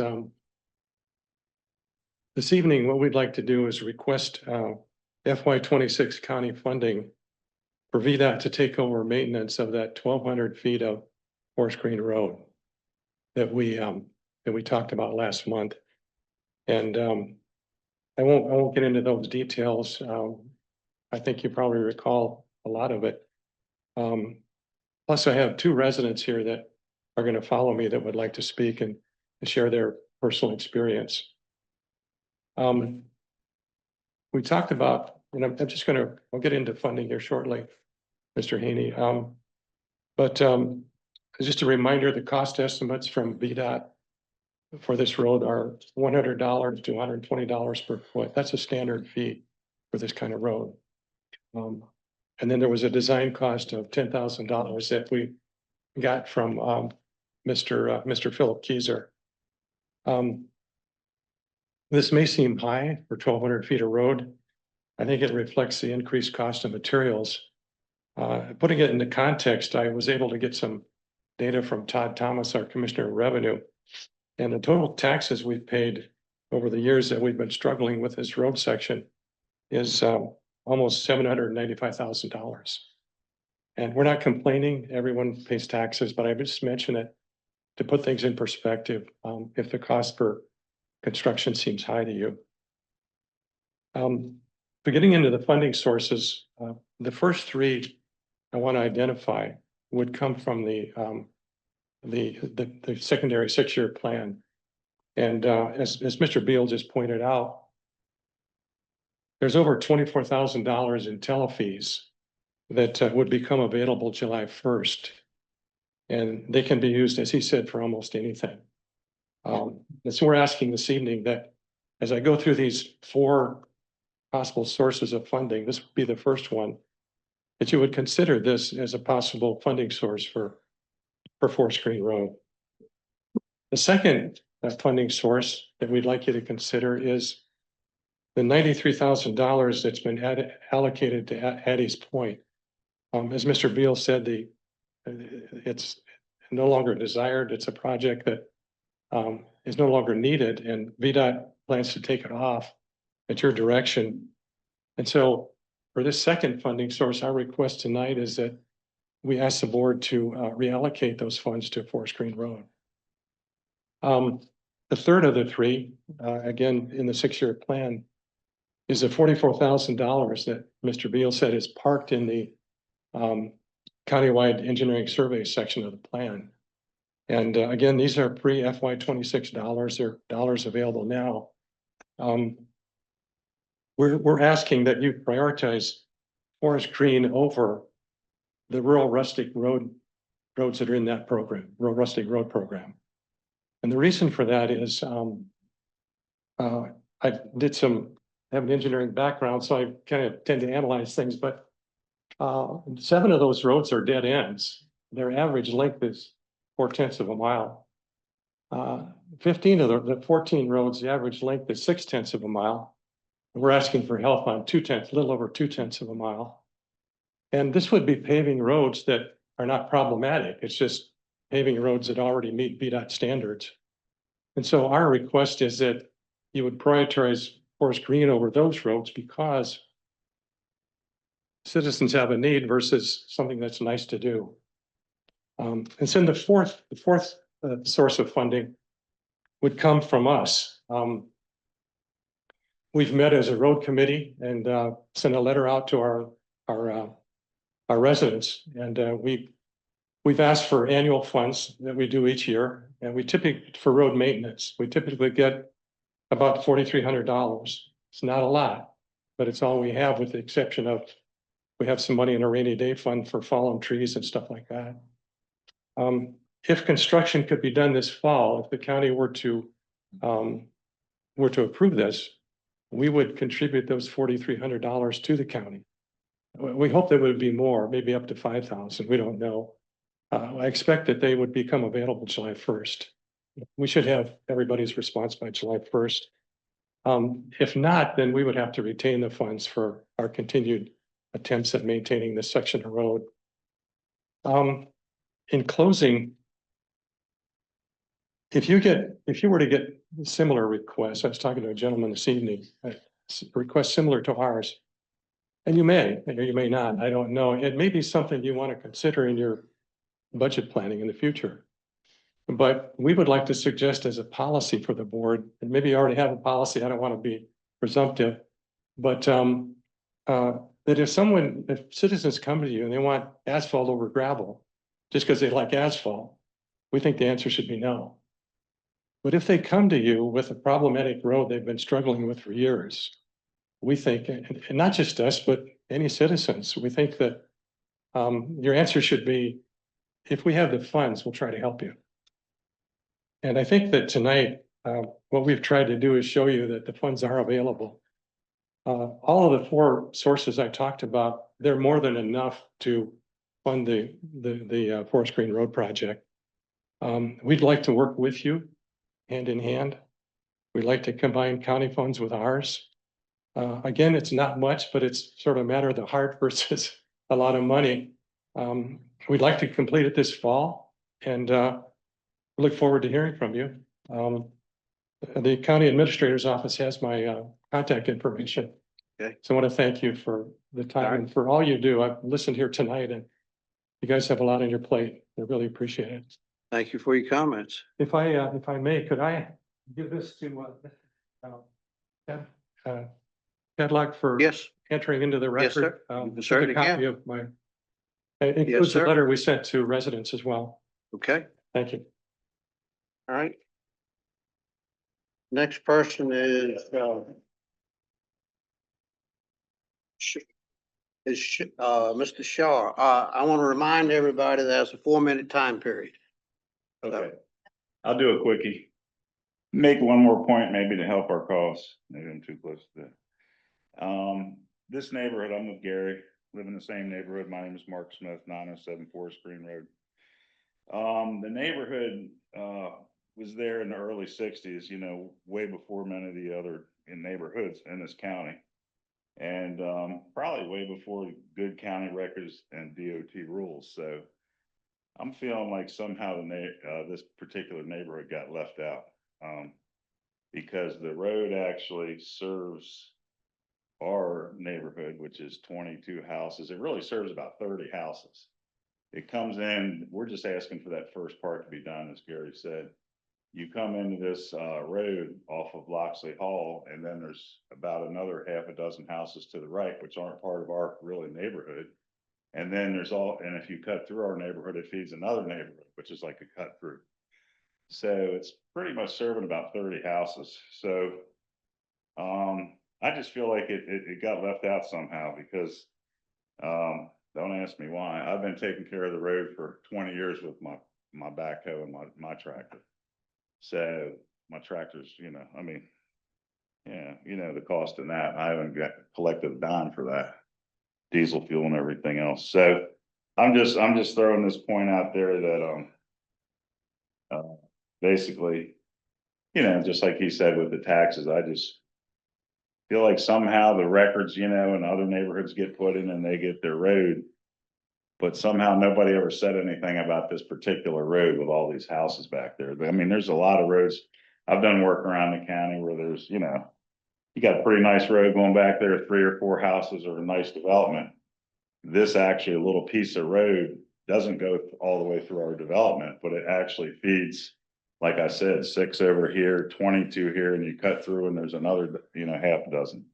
So it's a pretty big deal. And the road we're asking for, as you know, we've been through, I mean, some of the guys in the neighborhood are noticing how bad it's getting because I just got fed up with doing it. And I said, I ain't doing it no more. So potholes, just, you know, 6 months, you got all this rain, boom, potholes, everybody's banging through there. And a couple other guys in the neighborhood have stepped up and started dragging that part of the road. And a couple of my neighbors, actually, my friend Terry, and they helped me out sometime too, you know, but I'm just thinking it's, you know, It's your time up now. yeah, it's time up, and I just feel like somehow it got left out because time's up. All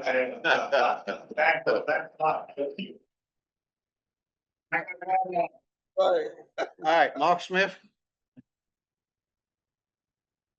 I promise I'll be less than 4 minutes.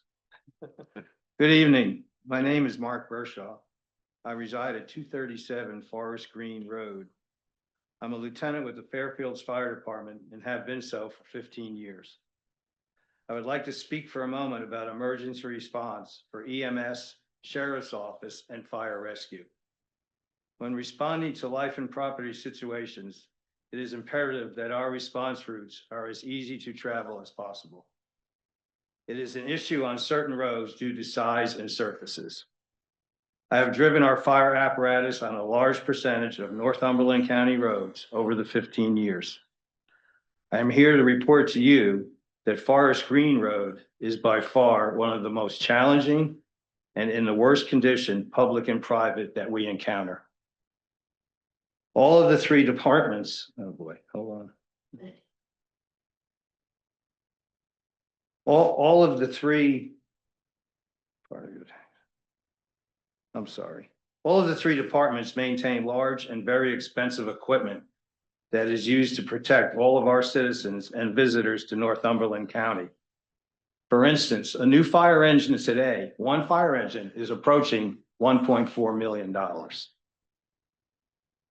Not only does the roads like Forest Green have destructive issues to all these specialized vehicles, it most importantly slows us down immensely to respond to our citizens when seconds count in fire and medical emergencies. Part of your taxes help pay for and maintain our first responders' equipment. I feel that it is imperative to fix, maintain, and preserve the first 1,200 feet of the roadway that we have requested, not only for all the taxpayers in the county, but also the residents of Forest Green. It would be a true tragedy if for any reason that the poor condition of the roadway was to prevent a first responder's vehicle from saving a life or property of the county's tax-paying citizens. I thank you for your time and consideration in the matter, and we request that you help your first responders do their jobs and duties to make this a safer place to live, work, and be by approving this request as soon as possible. Thank you very much. All right, thank you. All right, I don't have anybody else on the sign-up sheet. Would anyone else like to speak? All right, would anyone that's online tonight like to speak? Anyone that's online tonight like to speak on the 6-year road plan?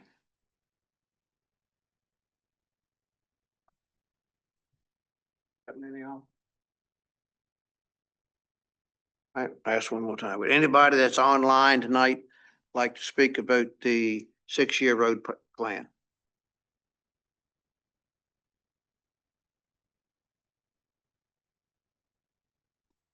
All right, I'll close the public hearing. Matters before the board. Mr. Beal, you have any other closing comments?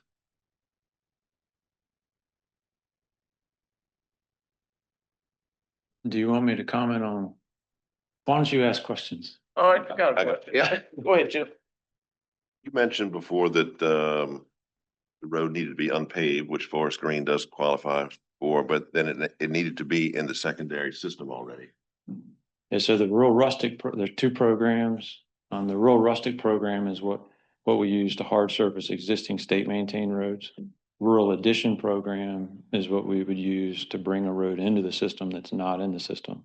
To come into the system, it has to be hard surface, so we don't take a gravel road into the system. The telefees could be used for a rural addition, but the unpaved road funds, the district grant for unpaved roads, which is only maybe 3,000. yeah, a little less than 3,000 a year, 10,792 total in the 6-year plan. Those funds have to be spent on the state maintained roads that are already state maintained roads.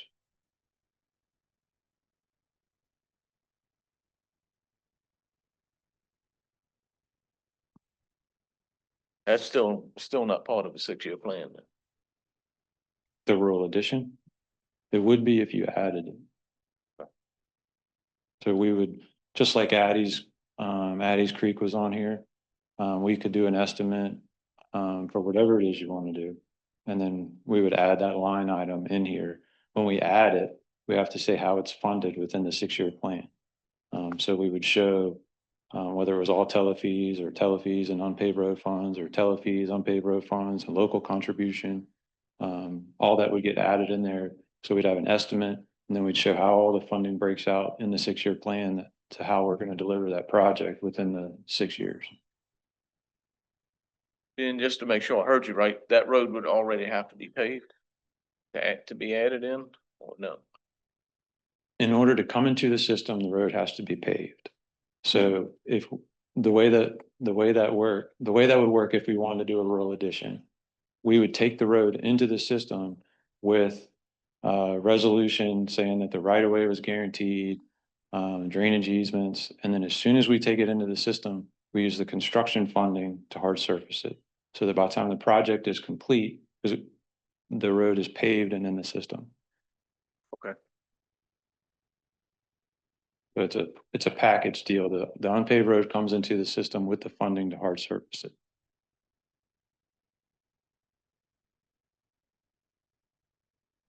Board members, got any other questions?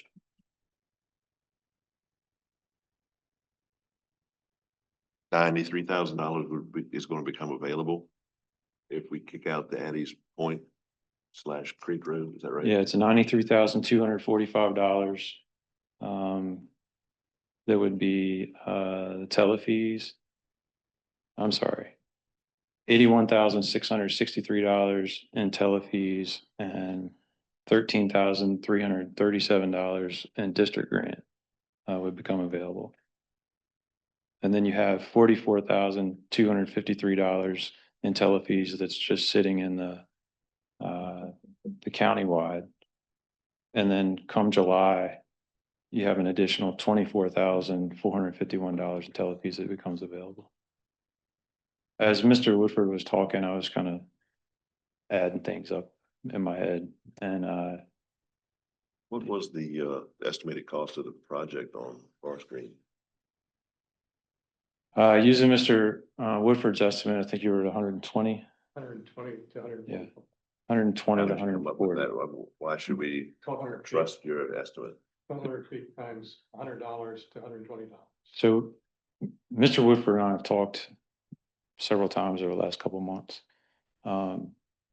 We typically use $80 to $100 a foot for our estimate for a rural rustic program. That's a well-maintained gravel road.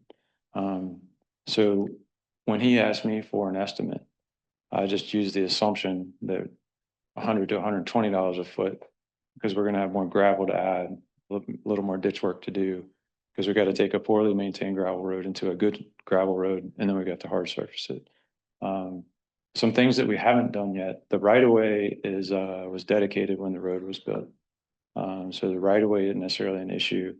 I'm not fully sure that we have all the drainage easements that we need.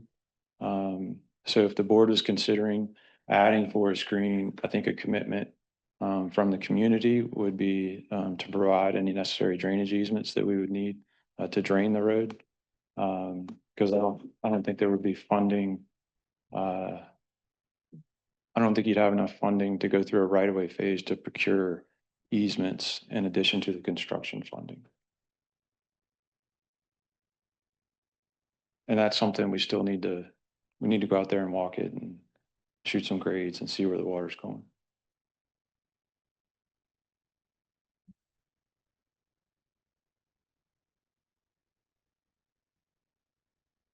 Hey, gentlemen. I guess what I'm hearing is we could put it into plan, Absolutely. and doesn't mean it would get done right this minute, because you're gonna have other work you're gonna have to do, like drainage easements now. You're gonna have to probably survey it a little bit before we can do anything. If you were to add forest green tonight, we're gonna go back and do an estimate. I'm confident that we're gonna have enough money in previous funds and FY26 funds that we could start working on it pretty much come July. Okay. I think we would be well under the, $160,000-ish that we would need to do it. What I'm not sure about is where the easements need to go, and if we have willing property owners to dedicate those easements, because I don't have funding to buy easements. Did we as a board have in mind where this money would be used? Or this was brought to us? I didn't hear your first part. Where did we plan on this money being used before this project was brought to us? Or did we have a plan? I didn't have a plan.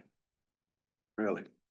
I was gonna listen to what Mr. Beal had to say, even though I looked at it, and go by his recommendations.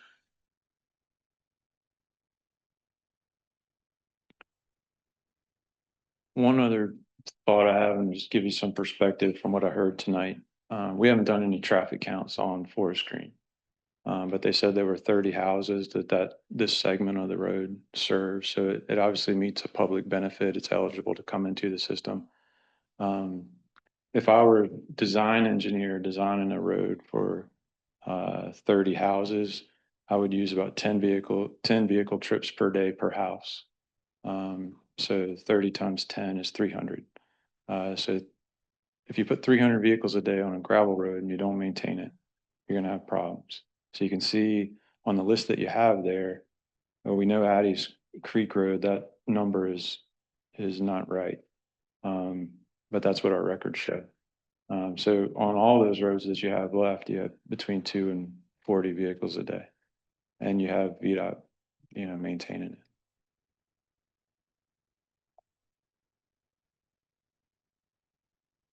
it. Granted, in this area, some of those houses might be weekend houses or whatever, so you don't have the maybe trips that you would in a normal subdivision, but.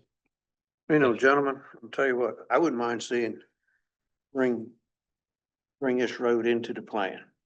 Cause it's got more traffic than the other roads do, much more traffic. I'm looking at traffic count in here.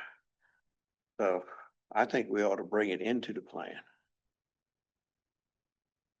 I don't know how y'all feel about it. I agree. Getting into the plan, that wouldn't hurt anything. All right. So I'll make a motion to bring it into the plan. You want a second? Sure. please? I second. All right. We got a motion and a second. Any discussion on it now? Mr. Chairman, if I could ask a question as far as any local funding,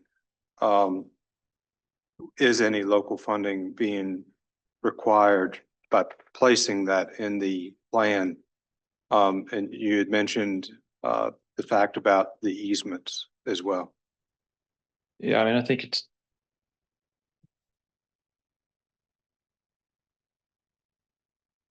there's $157,000 through the 6 years of the 6-year plan, not counting the previous funding that was already allocated to Addie's Creek.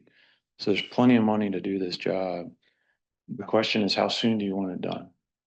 If you want it done come July with the money that's available come July of 25, fiscal year 26, then I think things like easements would need to be dedicated because there wouldn't be enough money to go through a right of way phase and acquire them and, buy them and do the pay somebody to do the administrative work and survey. But if we have willing property owners who would be willing to dedicate those easements, and this is just construction funding, so I'm talking, this is just stone and tar and gravel. That's what our estimate would be for, and doing some ditch work, maybe replacing a pipe or two. I think there's plenty of money to do it. But that doesn't mean you can't take the local money that was offered, to the county, to VDOT. So we could add in, $4,000 or $5,000 local funds. When we show where all the money's coming from for the project, we could show $4,000 or $5,000 of local funds if the county had agreement with the homeowners to provide that, unless the county wanted to provide something different.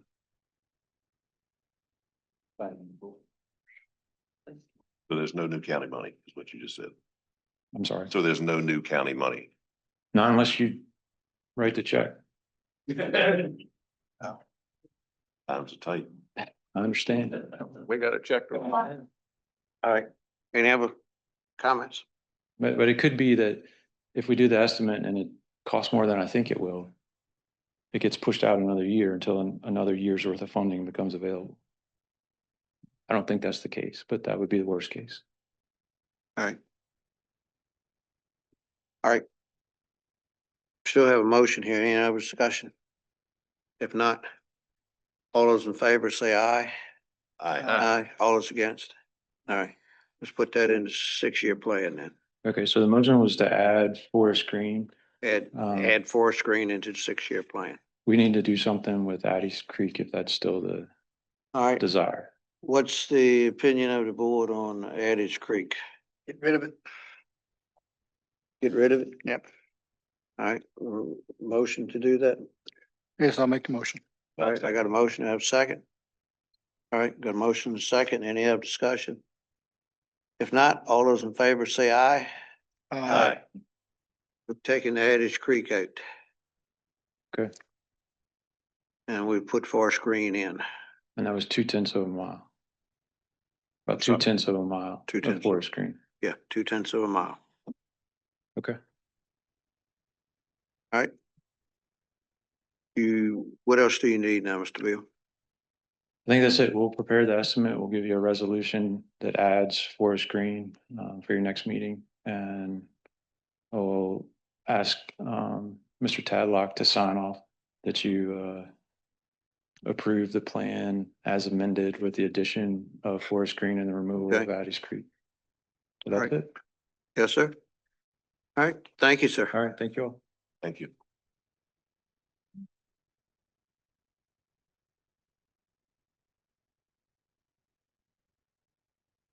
All right, next item we have is the capital improvement plan. Mr. McKenzie? Yes, sir. This is a public hearing for the consideration of the Northumberland County Capital Improvement Plan for the period of fiscal year 2026 to 2030.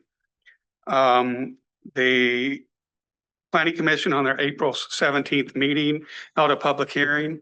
There were no citizen comments and no one spoke at the hearing. And the Planning Commission recommended unanimously to approve the capital improvement plan for the board to recommend adoption of it. I've received no comments for the Board of Supervisors public hearing either. The total for the capital improvement plan is $3,904,008 for next year. And I don't know where the money's coming from, but the Planning Commission approved it and all the projects have been vetted and seem to be reasonable requests. All right. And board members have any questions for Mr. McKenzie for open public hearing? Did you see any, or did you receive any information in regards to roof on the new school? I'm sorry? The new school, middle school and high school? Did you receive any information regarding a roof? A roof? Yes. No, sir.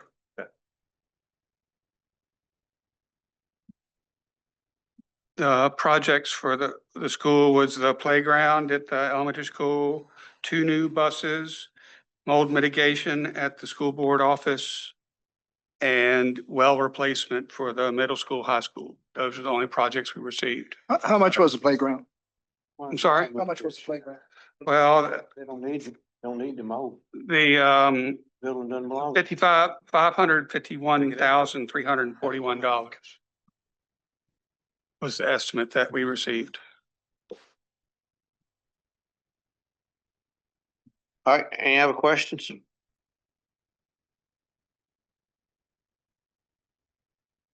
All right, Mr. McKenzie, we'll let you have a little seat here for a minute. Thank you. All right, I have no one on the, I'm gonna open the public hearing for the capital improvement plan. I have no one on the sign up sheet. Would anyone like to speak? Come on up, sir. Thank you. John Cost, Vice Chair of the Planning Commission. Mr. McKenzie was almost correct on the unanimous vote. On the school portion of it, it was not unanimous. It was 5 votes to 2. 2 of us were opposed to it, not because they weren't worthwhile projects, but with the case of the school wells, as you probably remember, you approved a funding for the design work that needs to be done, the pre-engineering work to figure out what needs to be done. That request is for $500,000. We have no idea what it's going to cost. It could be more than that. It could be a lot less than that. So because of that, we believe it's a worthwhile thing that needs to be done. I personally voted against it because the 500,000 is not a realistic number. Similarly with the playground, you know that was approved last year as well, and you approved the money for it to go forward. It didn't get used for that purpose. So 2 of us on the board, on the planning commission, had some significant issues about that. They need to be done. Everything on the plan needs to be done. It's just a question of what the priorities are and whether the numbers are accurate or even realistic at this point. Only comment. Okay. Thank you. Anyone else like to speak? Anyone else like to speak? All right. Anyone that's online tonight like to speak on the capital improvement plan? Anyone online tonight like to speak about the capital improvement plan? Got anybody, Mr. Morgan? All right. Since we have no one else wants to speak, I'll close the public hearing, the matters before the board.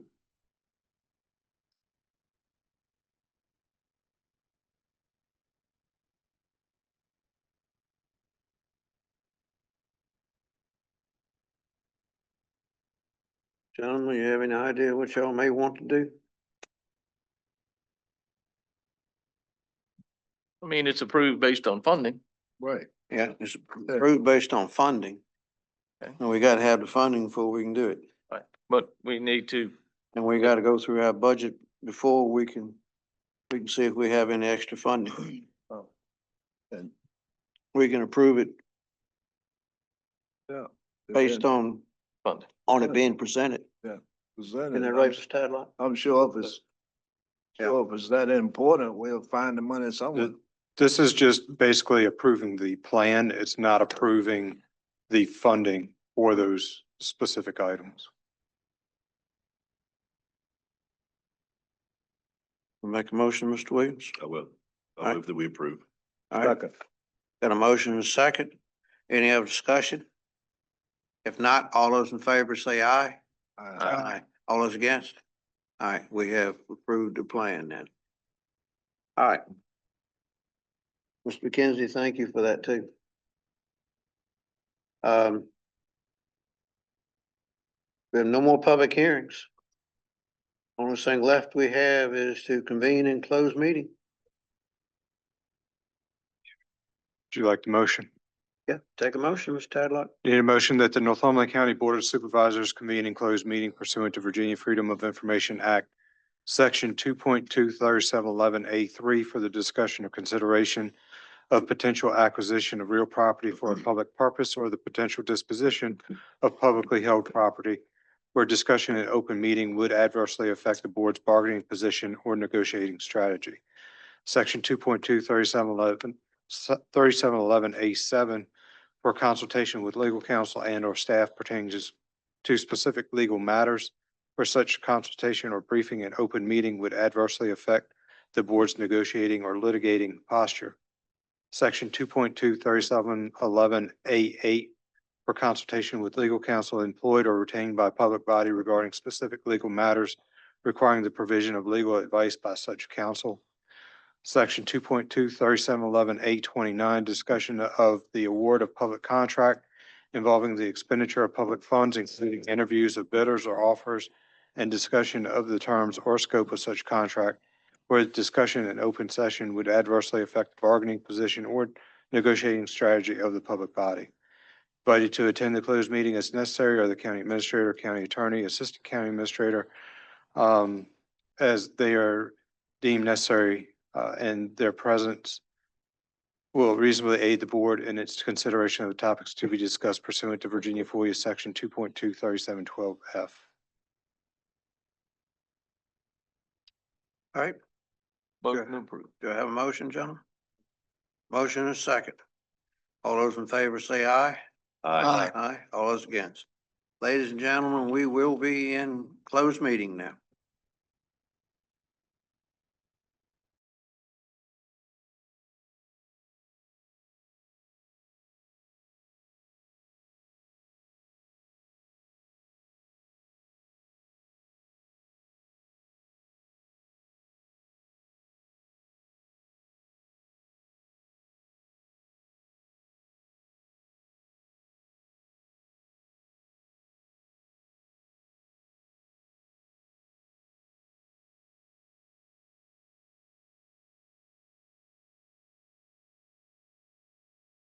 We need a motion that the Northumberland County Board of Supervisors return to public meeting and certified by roll call vote that only public business matters lawfully exempted from open meeting requirements by the Virginia Freedom of Information Act, and as were identified in the motion convening the closed meeting, were heard, discussed, or considered during the closed meeting.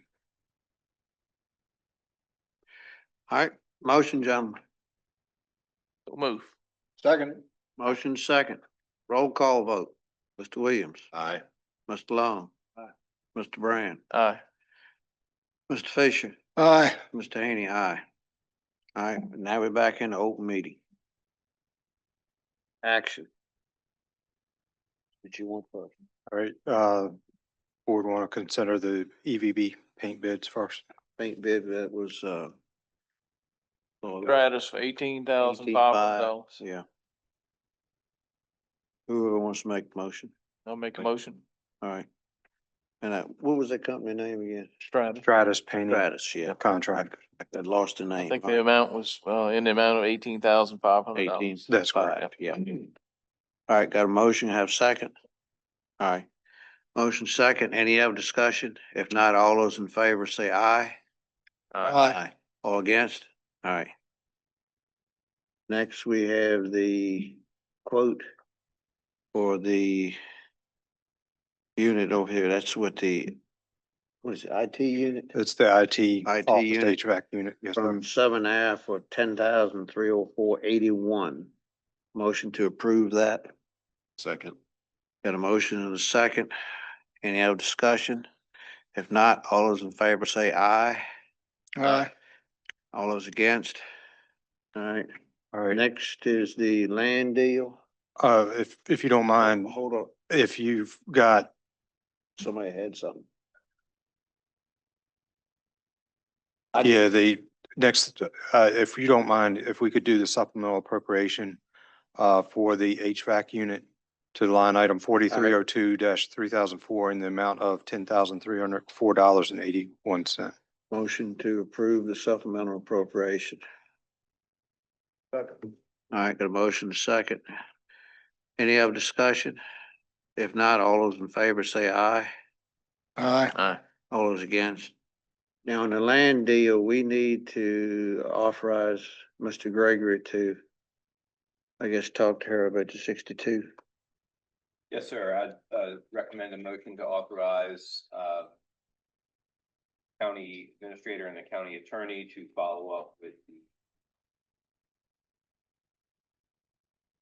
offer to purchase Indian Creek property and currently owned by the county to resolve a contract proposal to purchase that property, to draft deed, see closing or sale of that property.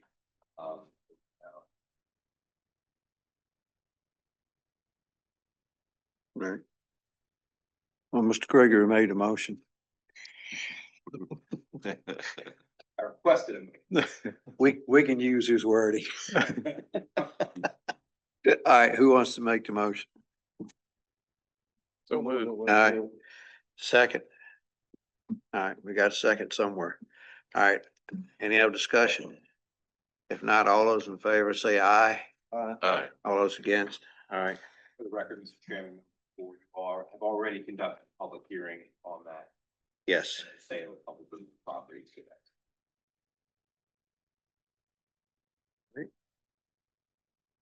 What else you need, Mr. Tadlock?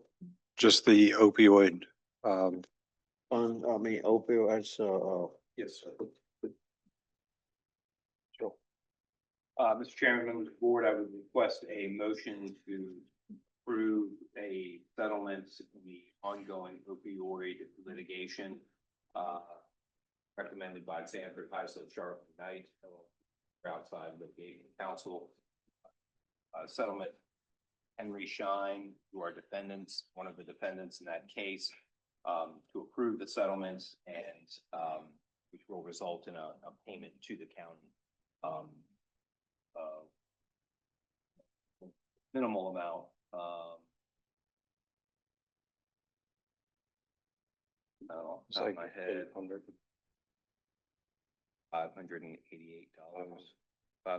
approximately $588, I think. Less than $1,000. better than nothing.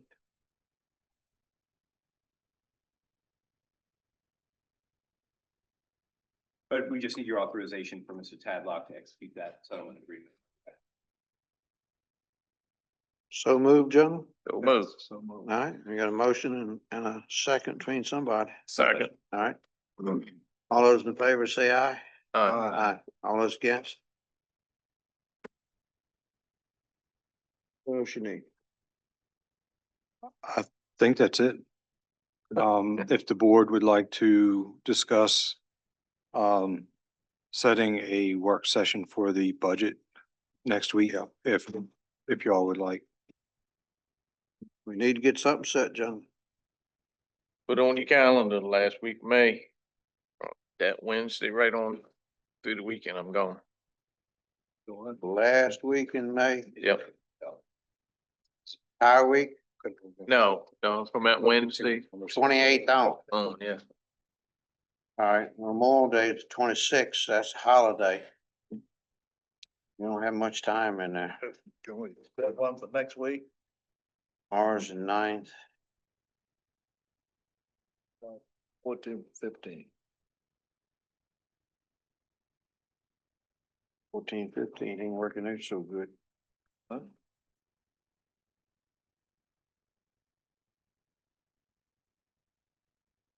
Well, 13th. Was that, was long? 13 is not good. 14, 15. Good for me. 15th and 16th are definitely out for me. How about 14? 14th's okay. 12th is good. We got jail board. They go for everybody. 4 o'clock. We 14? got, You do? we got regional jail board 4 o'clock. What, On the 14? 14th. But the 12th. Well. See, that's something here. Hold on. I got HVAC citizens and advisory board with the college. I gotta be there by 4. I actually have a meeting set up that afternoon with discussion. You have one? Yes, sir. All of us? Or? No, All right. just a couple. How about next week? The 20th, week of the 20th.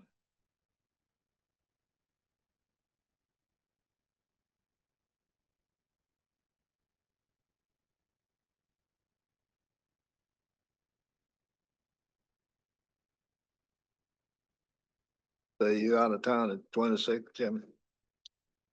When you, That Wednesday. Eight or not. And then we into June, gentlemen. June's coming up on Well, you us. know, we might, Kinda fast. probably How wanna about the look at week this of the thing too. 20th? Meet during the day. Don't yeah, have to be in the evening. Huh? Meet earlier in the day if we have yeah, to. Yeah, After, right okay. after lunch. yeah. Y'all wanna meet 5 o'clock? AM? That's fine, me, I don't care. All right. How about you, Chip? Up already. All right, 5 a.m. 5 AM. Okay, I'll listen to it. I'll listen to it with you. I listen to Never it. slow. You don't need to be laying in that bed like that.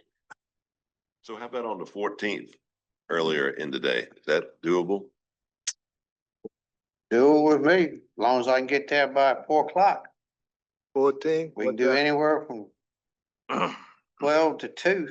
We gotta leave here by probably by 3, don't we, local? Unless we skip it. I mean, we could do that too if need be. I mean, we gotta get moving. Yo, could- we do. We can always do that. We can always skip the meeting. Noon on the 14th? If they give you enough time to get back in. He won't have his breakfast by then. Noon. Sounds good. I would double check the court schedule to just make sure there's no court in Okay. here, but You say the 14th now? At noon. Even if this room taken up, we do like we used to do. Meet over there in your room, but we had the whole public meeting in that room years ago. used So to. Dang all right, didn't we? Are you right, Mr. Long? we can do it in there. It's kind of tight, wasn't it? Hey, we got them in there. I don't know how, but But we could always meet, couldn't we, at the sheriff's office? Well, the thing about it, as far as Zoom capabilities, that's the only thing. All right, so the So you- 14th at 12 noon. so you're gonna check Yeah, we'll schedule it for here at noon on the 14th. And if there's a conflict, I'll let you know. I'll let you know either way. And don't worry about the Northern Regional Jail. I guess we can always skip one meeting. Well, we should be able to, if it's at noon. Yeah, if it's at noon, we should should be- time enough. Yeah. We won't be, we were 3 hours, Okay. something like that. No problem. All right. All right, They'll call. We carrying over, we adjourn. I guess you want to carry over? We can just carry over. Yeah, let's just, yeah. Mr. Chairman, can I have one comment? Yes, sir. The people from Forest Landing have been in here several times, and they made a compelling point about their property. And we sympathized with them and basically went ahead with trying to help them, which is all well and good. But I want us to keep in mind that we have many, many roads in Northumberland County, just like Forest Landing. Some of them have a lot more houses on them, and a lot more people. And what's gonna happen when they come in and say, we need help? We help them, why can't you help us? You have to give them the same You all support. have to give them the same. Put them in 6-year plan. Yeah. Well, I'm just saying, once the word gets I out, know. once the word gets out, But I expect they're gonna come in here and I don't blame them. I don't blame them a bit. But these developments were made and built and put in before We can't turn. any kind of conditional uses or any kind of, planning or anything was done. One thing about it, the road has to be up to state. It does now. It does. It does now, but not back then. Yeah, And not there's, back and there's a then, it bunch does of them. now. There's a bunch of them in And Northumberland County. And that's one thing that'll stop. Okay, I'm done. No, I agree with you on that too, Junior. Certainly the truth. All right. Anything else? Any else? No, sir. All right. I need a motion to carry over to, May the 14th at 12 p.m. Mr. Long, just. Mr. Long made it. Jimmy second. Second. Yep. All right. All those in favor say aye. Aye. Aye.